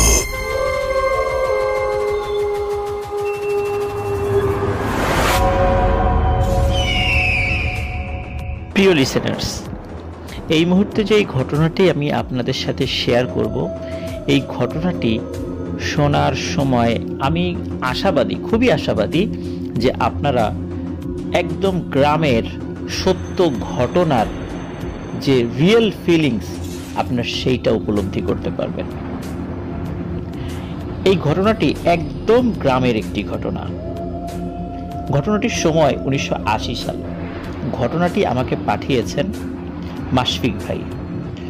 ওনার বাড়ি বাগেরহাট জেলার মোল্লাহাট থানায়। উনি ঢাকাতে একটি প্রাইভেট ইউনিভার্সিটিতে পড়ছেন বর্তমানে। সঙ্গত কারণে উনি গ্রামের নামটি উল্লেখ করেননি। তবে যারা ওই এলাকার তারা এই ঘটনাটি শুনলে আশা করি কোন গ্রামের এবং কার সাথে ঘটেছে সেটা তো আমরা বলেই দিব, এবং আপনারা খুব সহজেই সেটা বুঝতে পারবেন। ঘটনাটি ঘটেছে এই মাশফিক ভাইয়ের এক চাচার সাথে। তার নাম হচ্ছে আব্দুল করিম। করিম চাচা বলেই তারা তাকে ডাকতেন। আর ঘটনাটি আসলে যখন ঘটেছিল তখন ওনার বয়স ছিল 25 কি 26 বছর। উনি সদ্য বিয়ে করেছেন। তো ঘটনাটি আসলে মানে এমন যে ঘটনাটি দুইটা ভাগে বিভক্ত। পৃথিবীতে এমন অনেক ঘটনা আছে, বিশেষ করে ভৌতিক ঘটনা শুরু হয়ে আবার শেষ হয়ে যায়, মানুষ ভয় পায়, হয়তোবা জ্বর হয়, অসুস্থ হয়, আবার সুস্থ হয়ে যায়। এরকম অসংখ্য ভৌতিক ঘটনা আমরা বলে থাকি। আবার কোনো ভৌতিক ঘটনা মৃত্যুর মাধ্যম দিয়ে শেষ হয়। কোনো মৃত্যু হঠাৎ করে হয়, আবার কোনো ঘটনা তিলে তিলে মানুষকে শেষ করতে করতে মৃত্যুর দিকে ধাবিত করে। এই ঘটনাটি তেমনই একটি ঘটনা। প্রথমে মাশফিক ভাই ওনাদের গ্রামের একটি বর্ণনা দিয়েছেন, যে গ্রামটি ঢাকা খুলনা হাইওয়ের পাশ দিয়ে ওনাদের গ্রামের ভেতর দিয়ে অন্য গ্রামের মানে যাওয়ার জন্য একটি রাস্তা চলে গেছে। মানে ওই ঢাকা খুলনা হাইওয়ের পাশ দিয়ে একটি রাস্তা নেমে ওনাদের গ্রামের ভেতর দিয়ে ওই রাস্তাটি আবার ঢাকা খুলনা হাইওয়েতে চলে গিয়েছে। আবার এই মেইন রাস্তা যেটার কথা বলছি, এই রাস্তার পাশ দিয়ে আরেকটি রাস্তা, ওটি যেতে যেতে ধুধু প্রান্তর, তারপরে বিভিন্ন ফসলি মাঠ, এর মধ্যে দিয়ে গিয়ে অন্য একটি গ্রামের সাথে মিশেছে। এই যে শেষ যে রাস্তার কথা বললাম, এই রাস্তার পূর্ব পাশে করিম চাচার বড় ভাইয়ের বাড়ি, আর পশ্চিম পাশে করিম চাচার বাড়ি। করিম চাচার বাবা উনি ওনার দুই ছেলেকে বিয়ে দিয়ে বাড়ি থেকে আধা কিলোমিটার দূরে দুইজনকে দুটি ঘর তৈরি করে দেন এবং দুই ছেলেকে সেইখানে পরিবার পরিজন নিয়ে থাকতে বলেন। আর করিম চাচার যেই জায়গাটাতে বাড়ি করে দেন, ওই জায়গাটাতে বেশ ঝোপঝাড় ছিল, সেই জায়গাগুলো পরিষ্কার করা হয়, পরিষ্কার করে ওইখানে বাড়ি তৈরি করা হয়। তবে ওই জায়গাটা বেশ নিচু ছিল। নিচু থাকার কারণে করিম চাচা যে কাজটি করেছেন সেটি হচ্ছে যে ওই পুকুর কেটে সেই মাটি দিয়ে বসত ভিটার জায়গাটা উঁচু করেছেন, যাতে করে কখনো বন্যা টন্যা হলেও এই বসত ভিটার জন্য পানিতে না ডুবে যায়। যেহেতু পুকুর কেটে মানে সেখানকার মাটি দিয়ে বসত ভিটাটা উঁচা করেছেন, তো পুকুরটা বেশ বড় হয়েছে আর কি। ওই পুকুরে ওই করিম চাচা, চাচি এবং আশেপাশের অনেকেই গোসল করতে আসতো। এইবার আসি মূল কথায়। এতক্ষণ তো বর্ণনা দিলাম। করিম চাচা উনি কিন্তু খুবই শক্তিশালী একজন মানুষ ছিলেন। আর ভয় ডর বলতে যে কি জিনিস, সে জিন ভূত হোক আর মানুষ হোক, কোনো কিছুর ভয় উনি পেতেন না। মানে ভয় বলতে যে জিনিসটা আছে সেটা ওনার মধ্যে ছিল না। আর উনি ছিলেন একজন মোটামুটি লেভেলের একজন কুস্তিগির। গায়ে অনেক শক্তি ছিল, অনেক জায়গায় উনি মানে কুস্তি করতেন। ওনার সাথে কুস্তিতে কেউ পেরে উঠতো না। তো একদিন উনি মাঠে কাজ করছিলেন, অনেক লোকে কাজ করছিল। কাজ করতে করতে ওনারই পরিচিত মানে বন্ধু বান্ধব আর কি, নাম হলো বাবুল। বাবুলকে উনি হঠাৎ করে বলে ওঠেন, এই বাবুল, আমার সাথে কুস্তি করবি? তো হঠাৎ করে বাবুল এই প্রস্তাব পেয়ে সে চমকে ওঠে যে এখন মাঠে কাজ করতেছি, এখন আমাকে বলতেছে যে কুস্তি করার কথা। তো বাবুল রাজি হয় না। তো করিম চাচা বারবার বলতেছে, কিরে তুই কি ভয় পাস আমার সাথে কুস্তি করতে? তুই তো পারবি না, তোর গায়ের শক্তি কম, এইভাবে করিম চাচা বলতেছে। তো বাবুল তেমন কোনো কথা বলে না। কারণ হলো বাবুলের একটা ভয় ছিল সত্যি সত্যি যে করিম চাচার গায়ে শক্তি অনেক বেশি ছিল। তো কুস্তি করার সময় যদি করিম চাচা তাকে মারধর করে, এই ভয়ে বাবুল কোনো কথা বলতেছিল না। কিন্তু করিম চাচার বারবার রিকোয়েস্টের কারণে বাবুল বলে, আচ্ছা ঠিক আছে, এখন তো মাঠে কাজ আছে, এখন আর কুস্তি করব না, আগামীকালকে সকালবেলা তোমার বাড়ি যাব, তোমার বাড়ি যা ডাক দিব, সকালবেলা দুইজন কুস্তি করে তারপরে গোসল টুসুল করে তারপরে মাঠে কাজ করতে আসবো। করিম চাচা বলে আচ্ছা ঠিক আছে, তাহলে এটাই হোক, আগামীকাল সকালবেলা আমরা দুজন কুস্তি করব। তো এটা দুইজনের মধ্যে বিষয়টা সেটেল হয়ে যায় যে হ্যাঁ, আগামীকালকে সকালবেলা দুজন মিলে কুস্তি করা হবে। যাই হোক, এখন ঘটনা যেটা ঘটে যে সন্ধ্যার দিকে বেশ বৃষ্টি হয়, ওই রাত্রে সন্ধ্যার দিকে বেশ বৃষ্টি হয় এবং প্রায় মধ্যরাতের দিকে বৃষ্টি থেমে যায়। এবং ওই সময়টা আবার বর্ষাকাল ছিল। তো মধ্যরাতের দিকে বৃষ্টি থেমে যায় এবং বৃষ্টি থামার পরে আকাশ একদম পরিষ্কার হয়ে যায়, মেঘ শূন্য আকাশ হয়ে যায়। মানে আকাশের অনেক তারা, আমরা অনেক সময় আকাশে অল্প তারা দেখি, আবার অনেক তারা দেখি যখন আকাশ অনেক পরিষ্কার থাকে, ওরকম অনেক তারা দেখা যাচ্ছিল, চাঁদও ছিল, আবার অনেক তারা দেখা ছিল, একদম মানে পুরো উঠোন এবং আশপাশ অনেক দূর পর্যন্ত চাঁদের আলোতে স্পষ্ট দেখা যাচ্ছিল। তো ওই রাত্রে করিম চাচা যে কাজটি করেছেন সেটি হচ্ছে যে উনি ওই দিন চাচির সাথে ঘুমান নাই ঘরের মধ্যে। ওনাদের যে ঘর ছিল, ঘরের আবার বারান্দা ছিল, বারান্দাতে একটি চৌকি রাখা ছিল, কিন্তু বারান্দাতে কোনো বেড়া ছিল না আর কি, এমনি চৌকি ছিল বিশ্রাম নেওয়ার জন্য। তো ওই দিন চাচিকে বলছেন যে আমি আজকে বাইরে শোবো। চাচা জিজ্ঞেস করছেন কি জন্য? করিম চাচা বলছে এমনি, আমি আজকে বাইরে শোবো, আজকে আমার একটু কাজ আছে, ভোরের দিকে চলে যাব, তোমাকে যাতে আর ডিস্টার্ব না করা লাগে এই জন্য আমি বাইরে শুই। তো চাচি চিন্তা করছেন যে ঠিক আছে, তাহলে ঘুমাক, বাইরেই ঘুমাক। তো ওই রাত্রে করিম চাচা বাইরে ঘুমান। এই চিন্তা করে বাইরে ঘুমিয়েছেন যে ওই ভোরবেলা যে বাবুলের সাথে কুস্তি করতে যাবেন এটা আবার চাচিকে বলেন নাই, কারণ সাত সকালবেলা কারোর সাথে কুস্তি করতে যাওয়ার কথা শুনলে চাচি রাগারাগি করতে পারে। এই চিন্তা করে উনি আসলে এই বিষয়টা চাচিকে বলেন নাই, যাতে বাবুল এসে ডাকলেই উনি সহজে চলে যেতে পারেন, চাচির জন্য ঘুম না ভেঙে যায়। ডাক শুনে ঘুম ভেঙে গেলে তুমি জিজ্ঞেস করবেন যে এত ভোরবেলা কোথায় যাও। তো যাই হোক, এই কারণে উনি বারান্দাতে ঘুমিয়েছিলেন। যেহেতু মানে সন্ধ্যা রাত থেকে মধ্যরাত পর্যন্ত বৃষ্টি হয়েছে, এই জন্য কিন্তু পুরো উঠোন এবং আশপাশ রাস্তা কিন্তু কাদা হয়েছিল আর কি। রাত যে কয়টা বাজে এইটা কিন্তু করিম চাচা জানেন না। হঠাৎ উনি শুনতে পান যে বাবুল আসছে। বাবুল এসে বলতেছে যে করিম ওঠ, কুস্তি করবি না? এখন ওই যে চৌকিতে ঘুমিয়েছিলেন ওখানে কিন্তু উনি মশারিটা নিয়ে ঘুমিয়েছেন আর কি। তো বাবুলের ডাক শুনে করিম চাচা উঠে বসেন, চোখ মুছতে মুছতে বলেন যে ও তুই আসছিস? তো হ্যাঁ, কুস্তি তো করবো, দাঁড়া আমি হাত মুখ ধুই, তারপর একসাথে বের হই।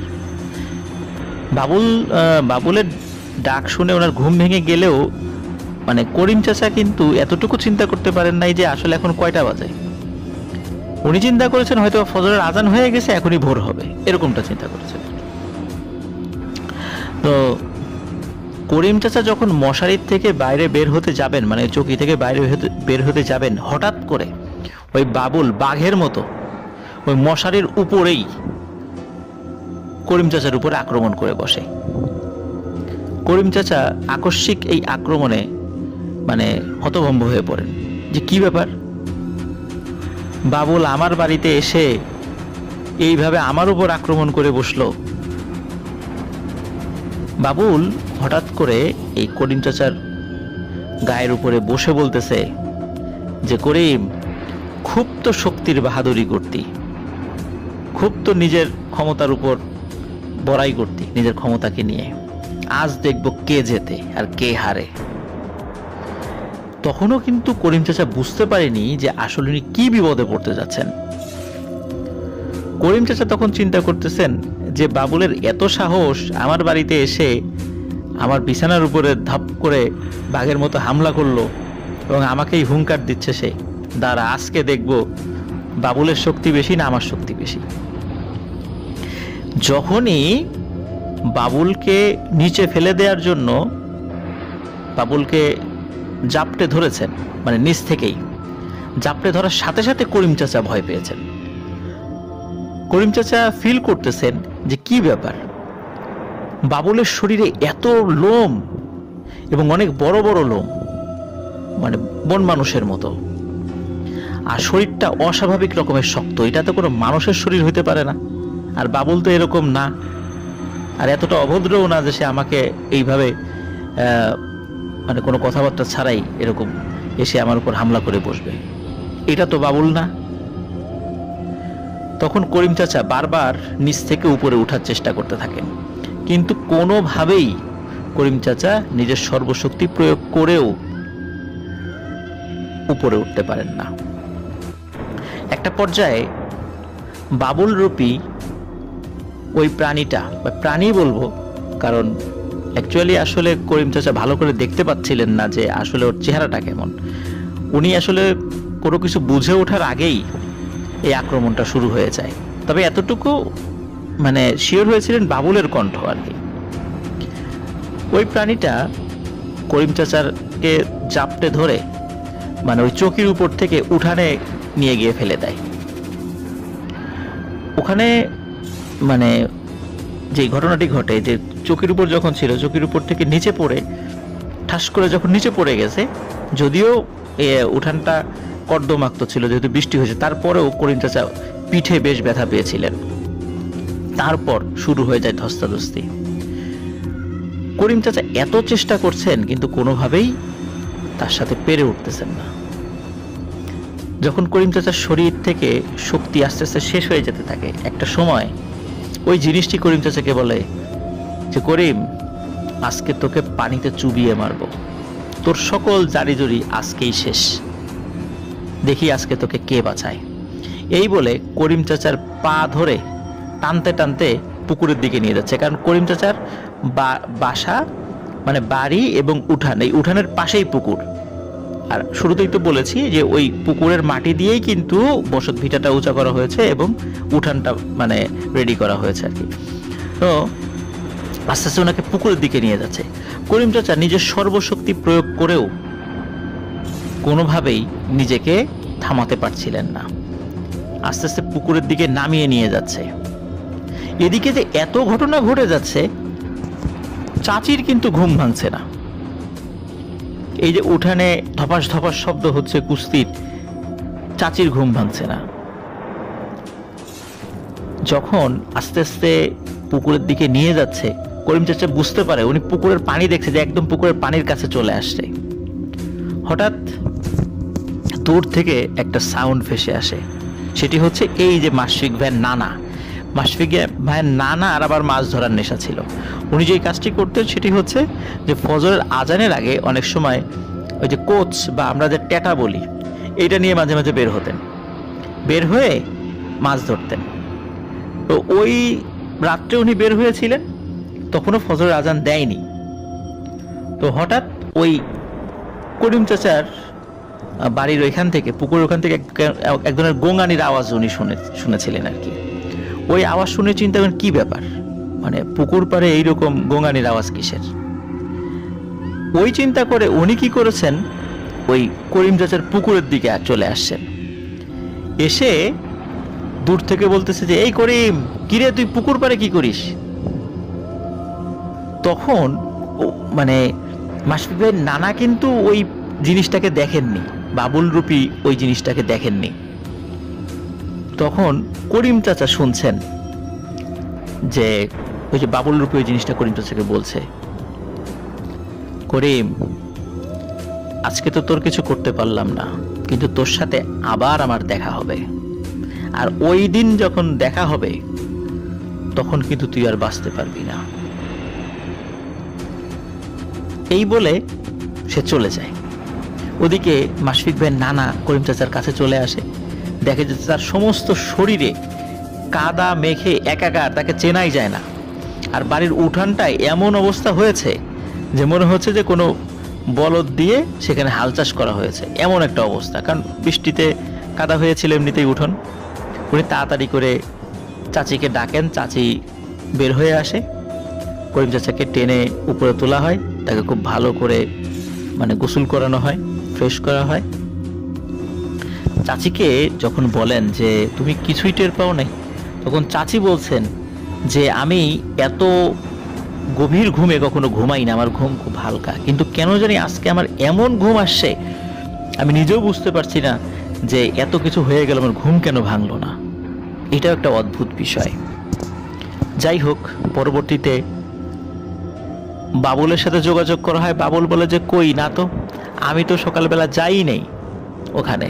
আর মানে সকালবেলা বলতে অত রাত্রে তো আমি যাই নাই ওখানে, যদিও সকালবেলা কুস্তি করার কথা ছিল, কিন্তু আমি এত তাড়াতাড়ি কেন যাব, আমি তো যাই নাই।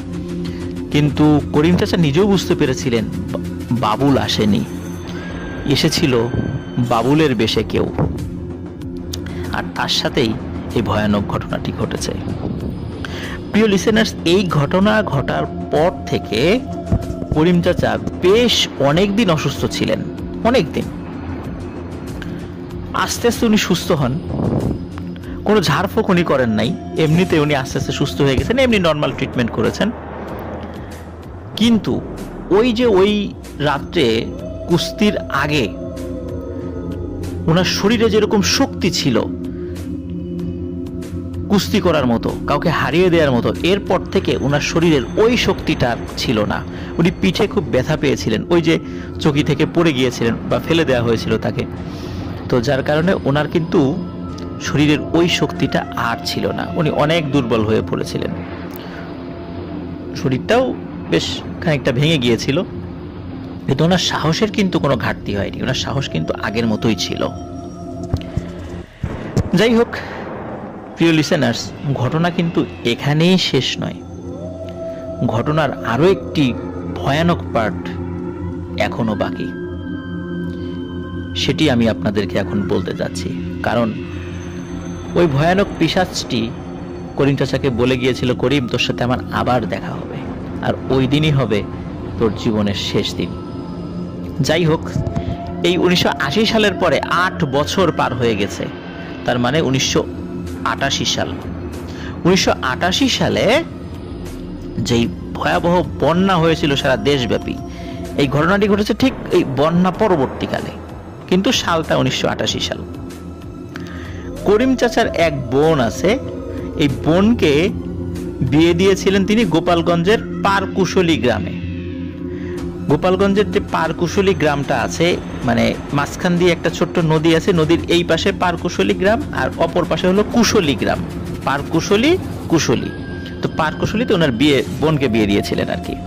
তো উনি ওনার বোনের বাড়িতে বেড়াতে গিয়েছিলেন, কোনো একটা অসুস্থতার সংবাদ বা এইরকম কিছু একটা শুনে, বা যে কোনো কারণে, মাশফিক ভাই আমাকে বলতে পারেননি যে আসলে কি কারণে গিয়েছিলেন, তা ধারণা করে নেওয়া হয়েছে হয়তো বা কোনো অসুস্থতা বা কোনো জরুরি খবরের জন্য খবর দিয়ে নিয়ে যাওয়া হয়েছিল। তো যাই হোক, ওনার বোনের বাড়ি থেকে উনি ফিরে আসছিলেন, তো উনি পারকুশলী থেকে কুশলী চলে আসছেন, নৌকাতেই পার হয়ে গেছেন, তখনও মাঝি ছিল, খুব বেশি মানে হয় নাই, দিনে দিনে উনি বের হয়ে আসছিলেন। তো কুশলী থেকে উনি যখন হাঁটা শুরু করেছেন, তখন আবার রাত হয়ে গেছে, উনি হাঁটতে হাঁটতে ওই জায়গাটাতে একটা হাওর আছে, তার নাম হচ্ছে বর্ণি হাওর। লিসেনার্স, আমি আবার বলছি, হাওর না, এটাকে বাওর বলে, আসলে এটাকে বাওর বলে, বর্ণি বাওর। তো এই বর্ণি বাওরের কাছে এসে তখন আর উনি কোনো নৌকা পাননি। উনি যখন কোনো নৌকা না পান, তখন উনি চিন্তা করেন আমি তার এখন আর ব্যাক করে যেতে পারবো না। যদিও এই বর্ণি বাওরের যেই পাশ থেকে এক পাশ থেকে আরেক পাশে যাবেন, সেটাও কিন্তু খুব বেশি বড় ছিল না, সেটাও ছোট ছিল, এবং মোটামুটি উনি অনায়াসেই এতটুকু জায়গা সাঁতরে পার হওয়ার মতো শক্তি ওনার ছিল। তো উনি চিন্তা করলেন যে আমি সাঁতরে পার হয়ে যাব। রাত যে তখন কটা বাজে এটা কিন্তু ওনার ঘড়ি ছিল না, এটা উনি মানে ঠাহর করতে পারছিলেন না। তো উনি পুকুর তো না, বাওরে নেমে যান এবং সাঁতার কাটতে শুরু করেন। কিছু দূর সাঁতার কাটার পরে ওনার সামনে মানে বেশ বড় জায়গা নিয়ে কিছু কচুরিপানা সামনে চলে আসে। তো উনি চিন্তা করছেন যে অনেকগুলো কচুরিপানা যদি মানে এক জায়গা ধরি তাহলে কি হবে, মানে কচুরিপানা তো সহজে ডোবে না, এইটাকে ধরে আমি আরামসে সাঁতরে চলে যেতে পারবো, তাহলে শরীরের শক্তি কম হবে। তো ওই চিন্তা করে যখন উনি কচুরিপানা মানে কিছু ওই সাঁতারের ভিতর দিয়েই কচুরিপানা এক জায়গা করতে গিয়েছেন, হঠাৎ করে ওনার মনে হলো যে শক্ত কিছু ওনার হাতে বেঁধেছে আর কি, এবং সেটা ভাসছে। তো ওনার কাছে মনে হয়েছে এটা কলা গাছ বা এমন কিছু যেটা মানে ভেসে আছে আর কি, এটা সহজে তখন উনি ওইটাকে হাত দিয়ে জাপটে ধরেছেন, এক হাত দিয়ে আর এক হাত দিয়ে সাঁতার কাটছেন। এইভাবে উনি আস্তে আস্তে সাঁতার কেটে মানে অপর পাশে চলে এসেছেন। অপর পাশে এসে উনি চিন্তা করছেন যে কি ব্যাপার, আমি যে জিনিসটা ধরে সাঁতরে আসলাম, জিনিসটা আসলে কি? এটাও তো আসলে যেহেতু ওই সময় পানির মধ্যে ছিলাম দেখার সুযোগ পাইনি, যে জিনিসটা কি দেখি তো ভালো করে। তখন তো চাঁদের আলো স্পষ্ট ছিল আর কি। উনি খেয়াল করছেন যে এটি একটা মানুষের আকৃতির মতো কিছু দেখা যায়। উনি ভালো করে কাছে গিয়ে তাকিয়ে দেখেন এটি একটি লাশ। উনি এই কচুরিপানার ভিতরে থাকা একটি লাশকে জাপটে ধরে এক হাত দিয়ে ধরে আর এক হাত দিয়ে সাঁতরে উনি এই বাওরটি পার হয়েছেন। উনি তখন চিন্তা করেন, আমি এই লাশ জাপটে ধরে এই বাওর পার হইলাম। উনি যতই সাহসী হোক, হঠাৎ করে যখন এই লাশকে জড়িয়ে ধরে উনি এই বাওর সাঁতরে পার হয়েছে কলা গাছ মনে করে বা কাঠ মনে করে, এই চিন্তা করার সাথে সাথে উনি প্রচন্ড ভয় পান। এই স্বাভাবিকভাবে ভয় পাওয়ারই কথা।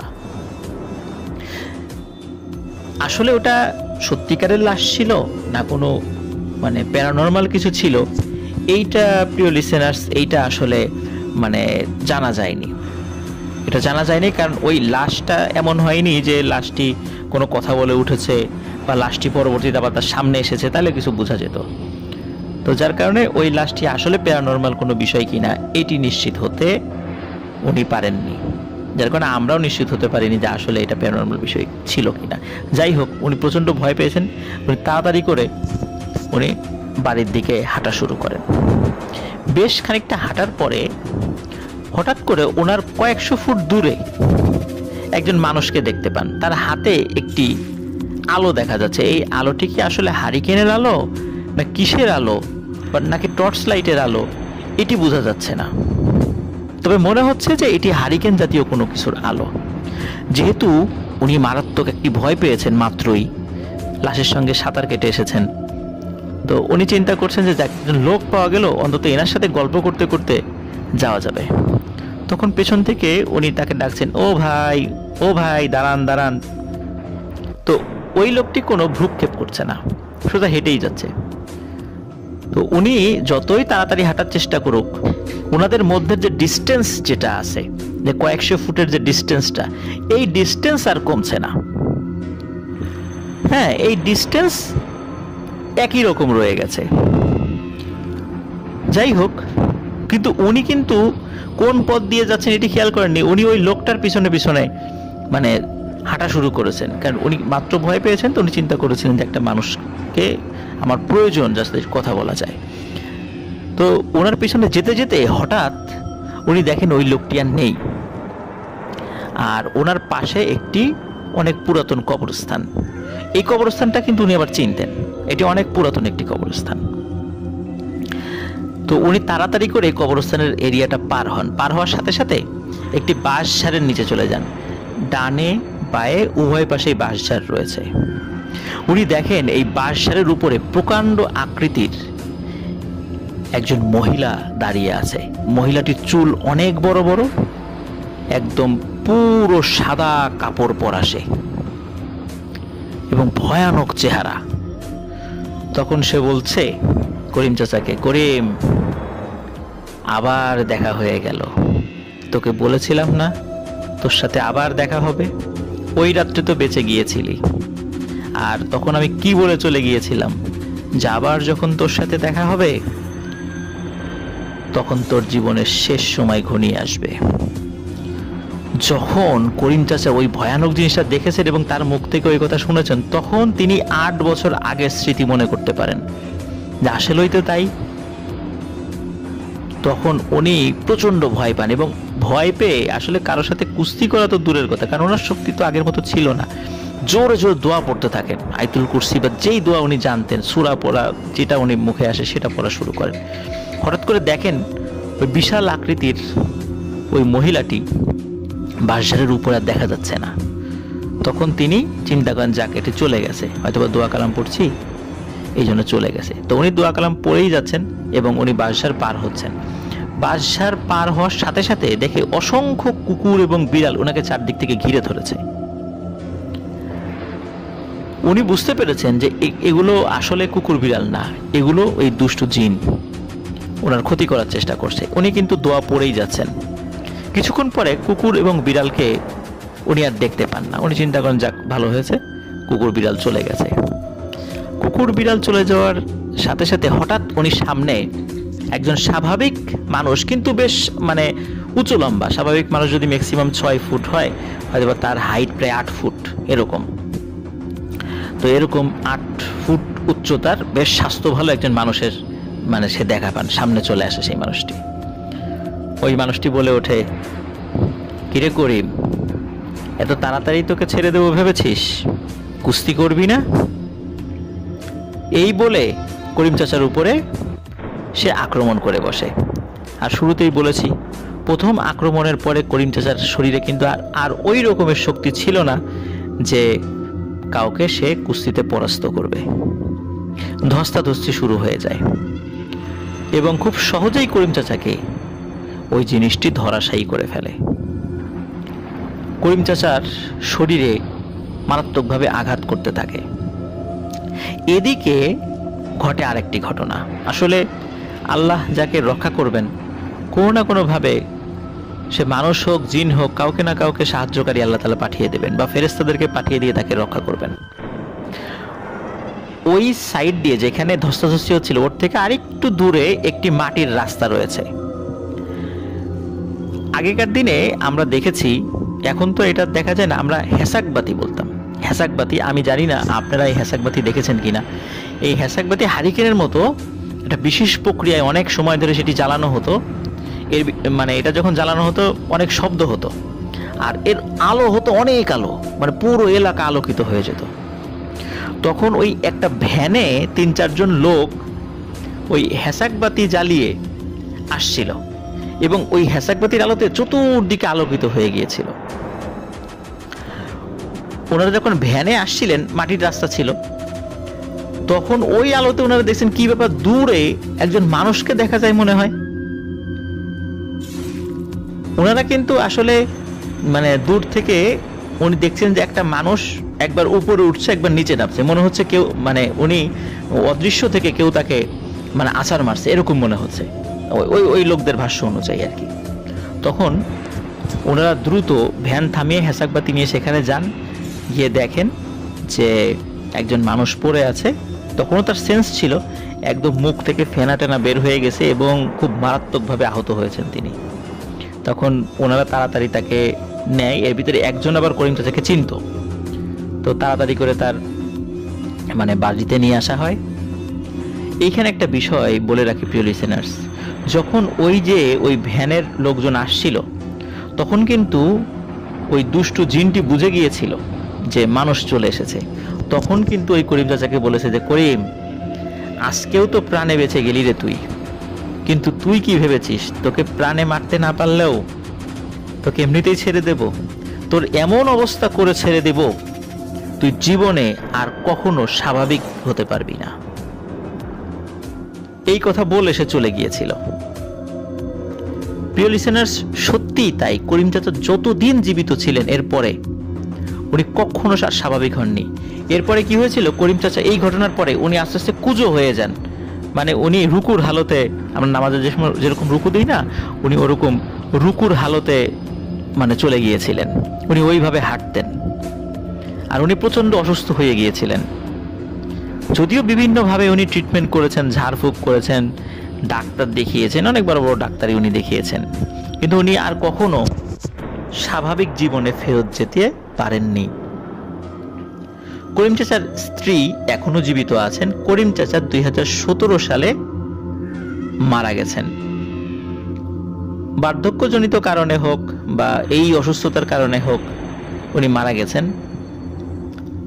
কিন্তু আসলে ওই যেই প্রাণীটি বা জিনটি, আসলে সে কোথা থেকে হঠাৎ করে করিম চাচার উপর ভর করলো বা কিভাবে সেটি এসেছে, কোন ঘটনার প্রেক্ষাপটে এসেছে, এটি কিন্তু করিম চাচা কখনোই জানতে পারেননি।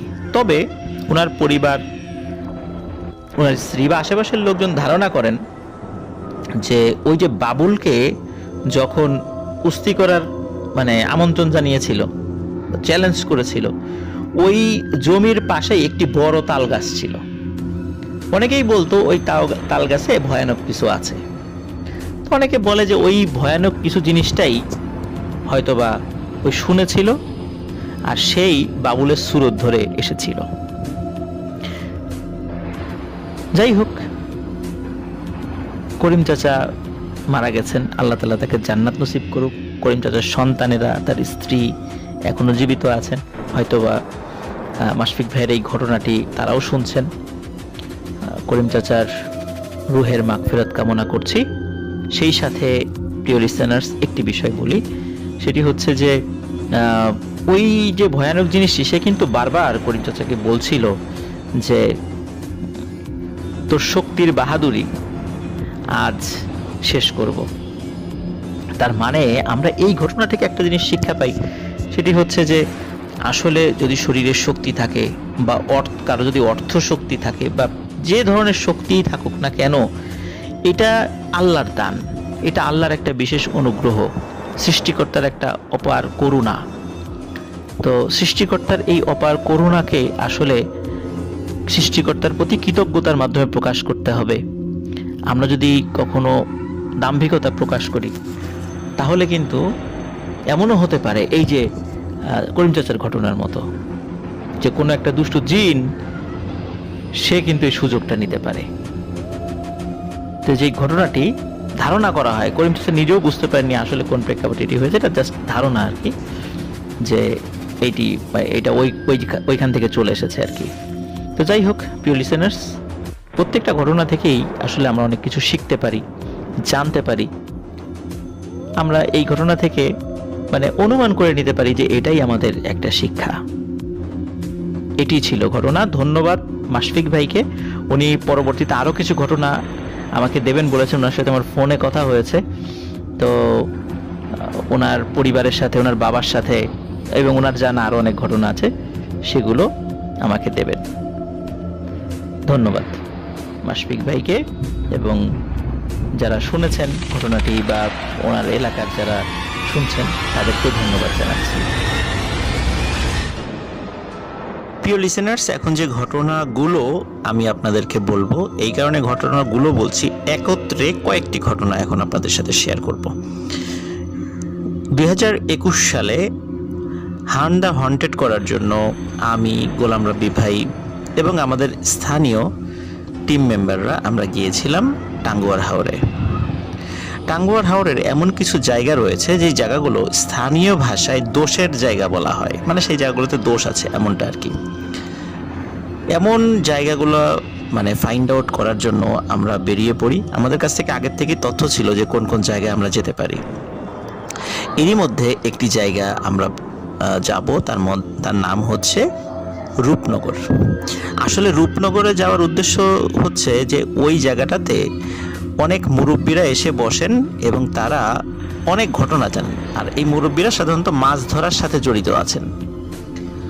আশেপাশের কয়েক গ্রামের মাছ ধরার সাথে জড়িত থাকা মানুষেরা, ওনারা ওই রূপনগর বাজারে আসেন মাছ বিক্রি করার জন্য, আর দুপুরবেলা তারা ওখানে এসে বিশ্রাম নেন, গল্পগুজব করেন। তো এমন তথ্যের ভিত্তিতে আমরা হাতিরগাতা নামক একটা জায়গা থেকে ট্রলার নিয়ে রওনা দিই। ট্রলার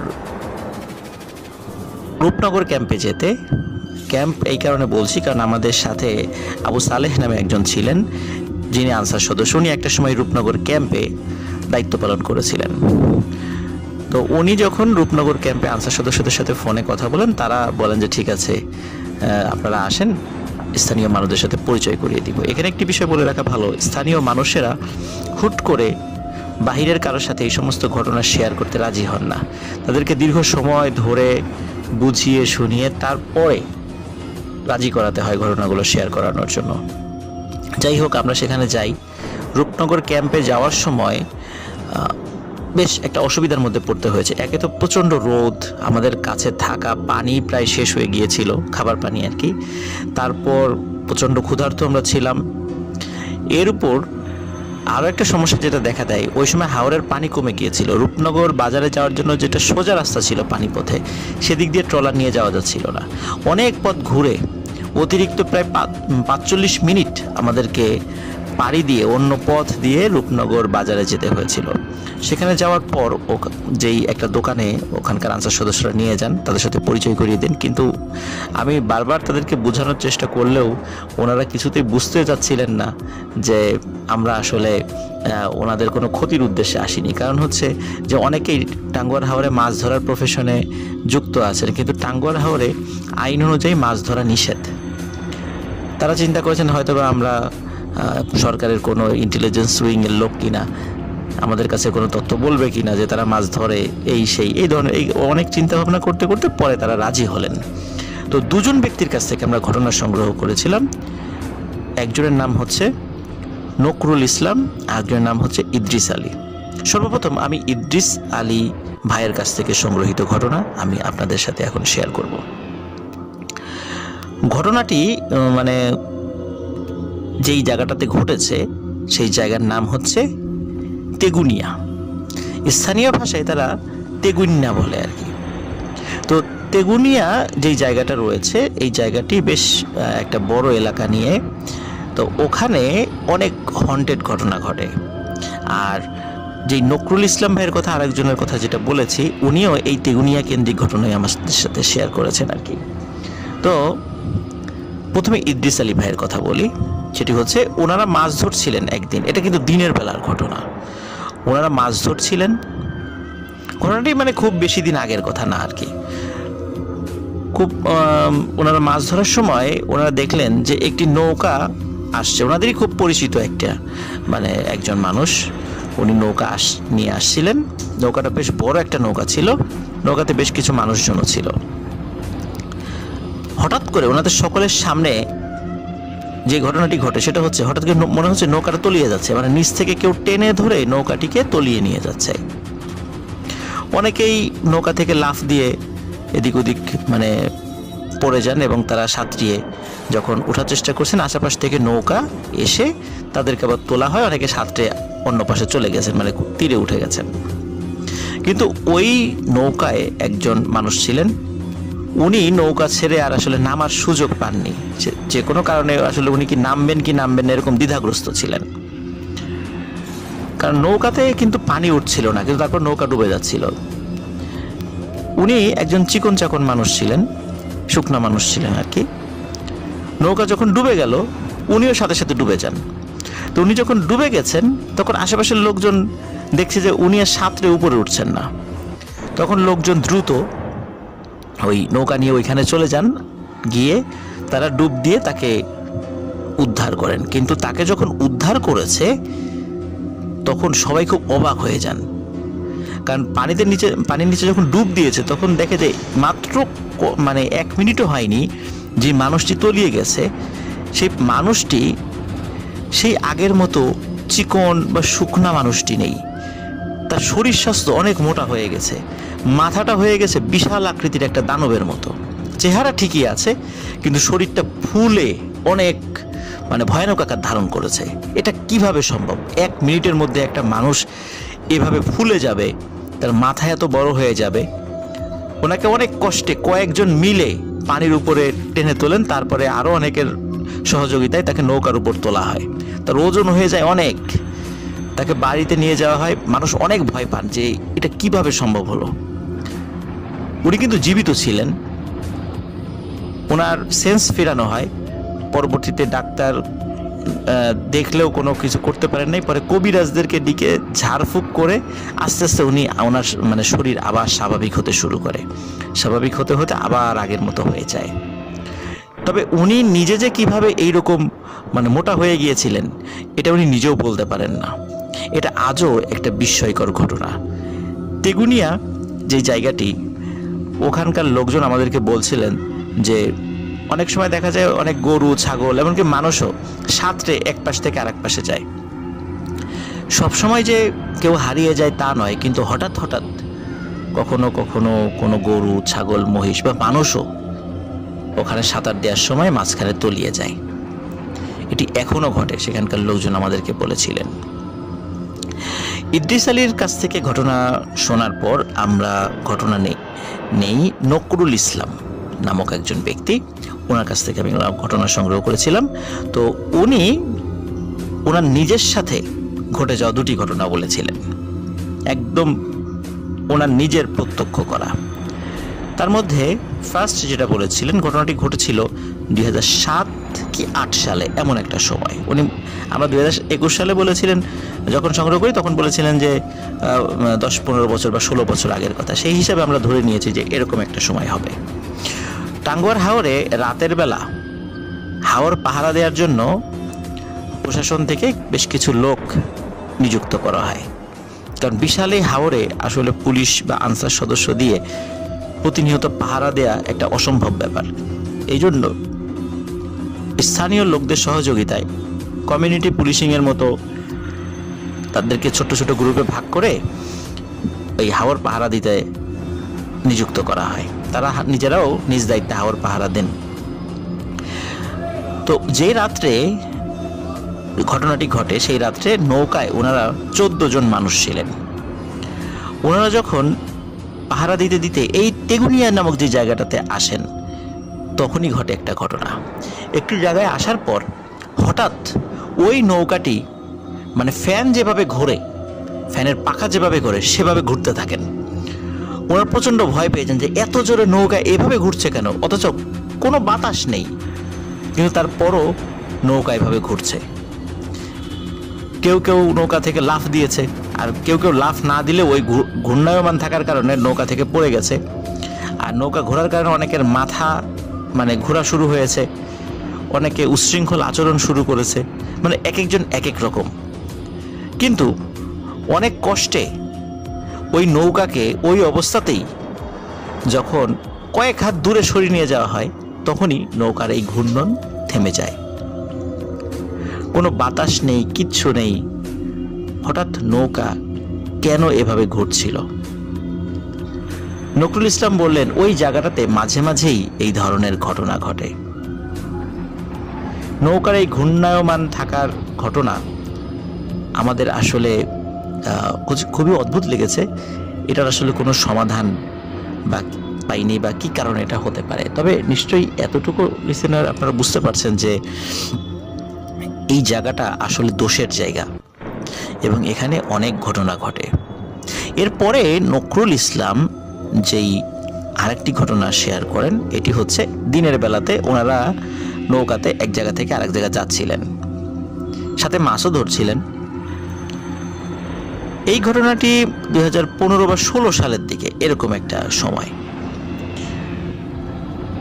ওই সময়ে ওনারা যখন নৌকা নিয়ে যাচ্ছিলেন তখন মোটামুটি তীরের কাছেই ছিলেন, মানে একদম হাওরের মাঝামাঝি বা এরকম জায়গায় আসেননি।